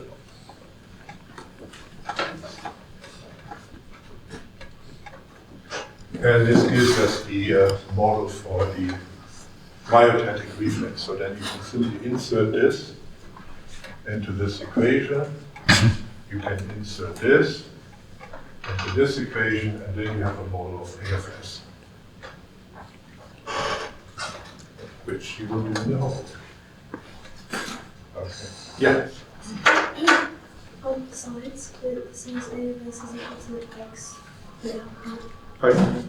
On the sides, it says A of X. Well, I think in the slide I used a different notation. Let me BC. Instead of FH? Yeah, I call it, I think I call it X of S in the slide. Instead of it? That is the same. As the FH? Yes, it's the FH. Is it activate the input? Pardon? Is it activate the input? Oh, XF. XF, yeah. Probably. Yeah? Okay. So, this was a lot of stuff.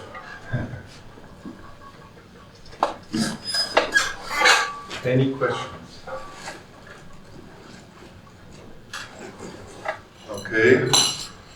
Then I won't overload you with another model because you don't need it at this point in time.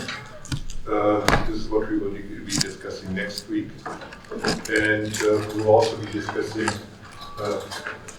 well, actually biological control in the brain and some prototypical diseases.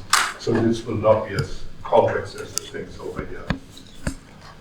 Okay, so if you do not have any questions, please let me know that if you have any difficulties in working on the homework, if you want to work over the holidays right now, I will be monitoring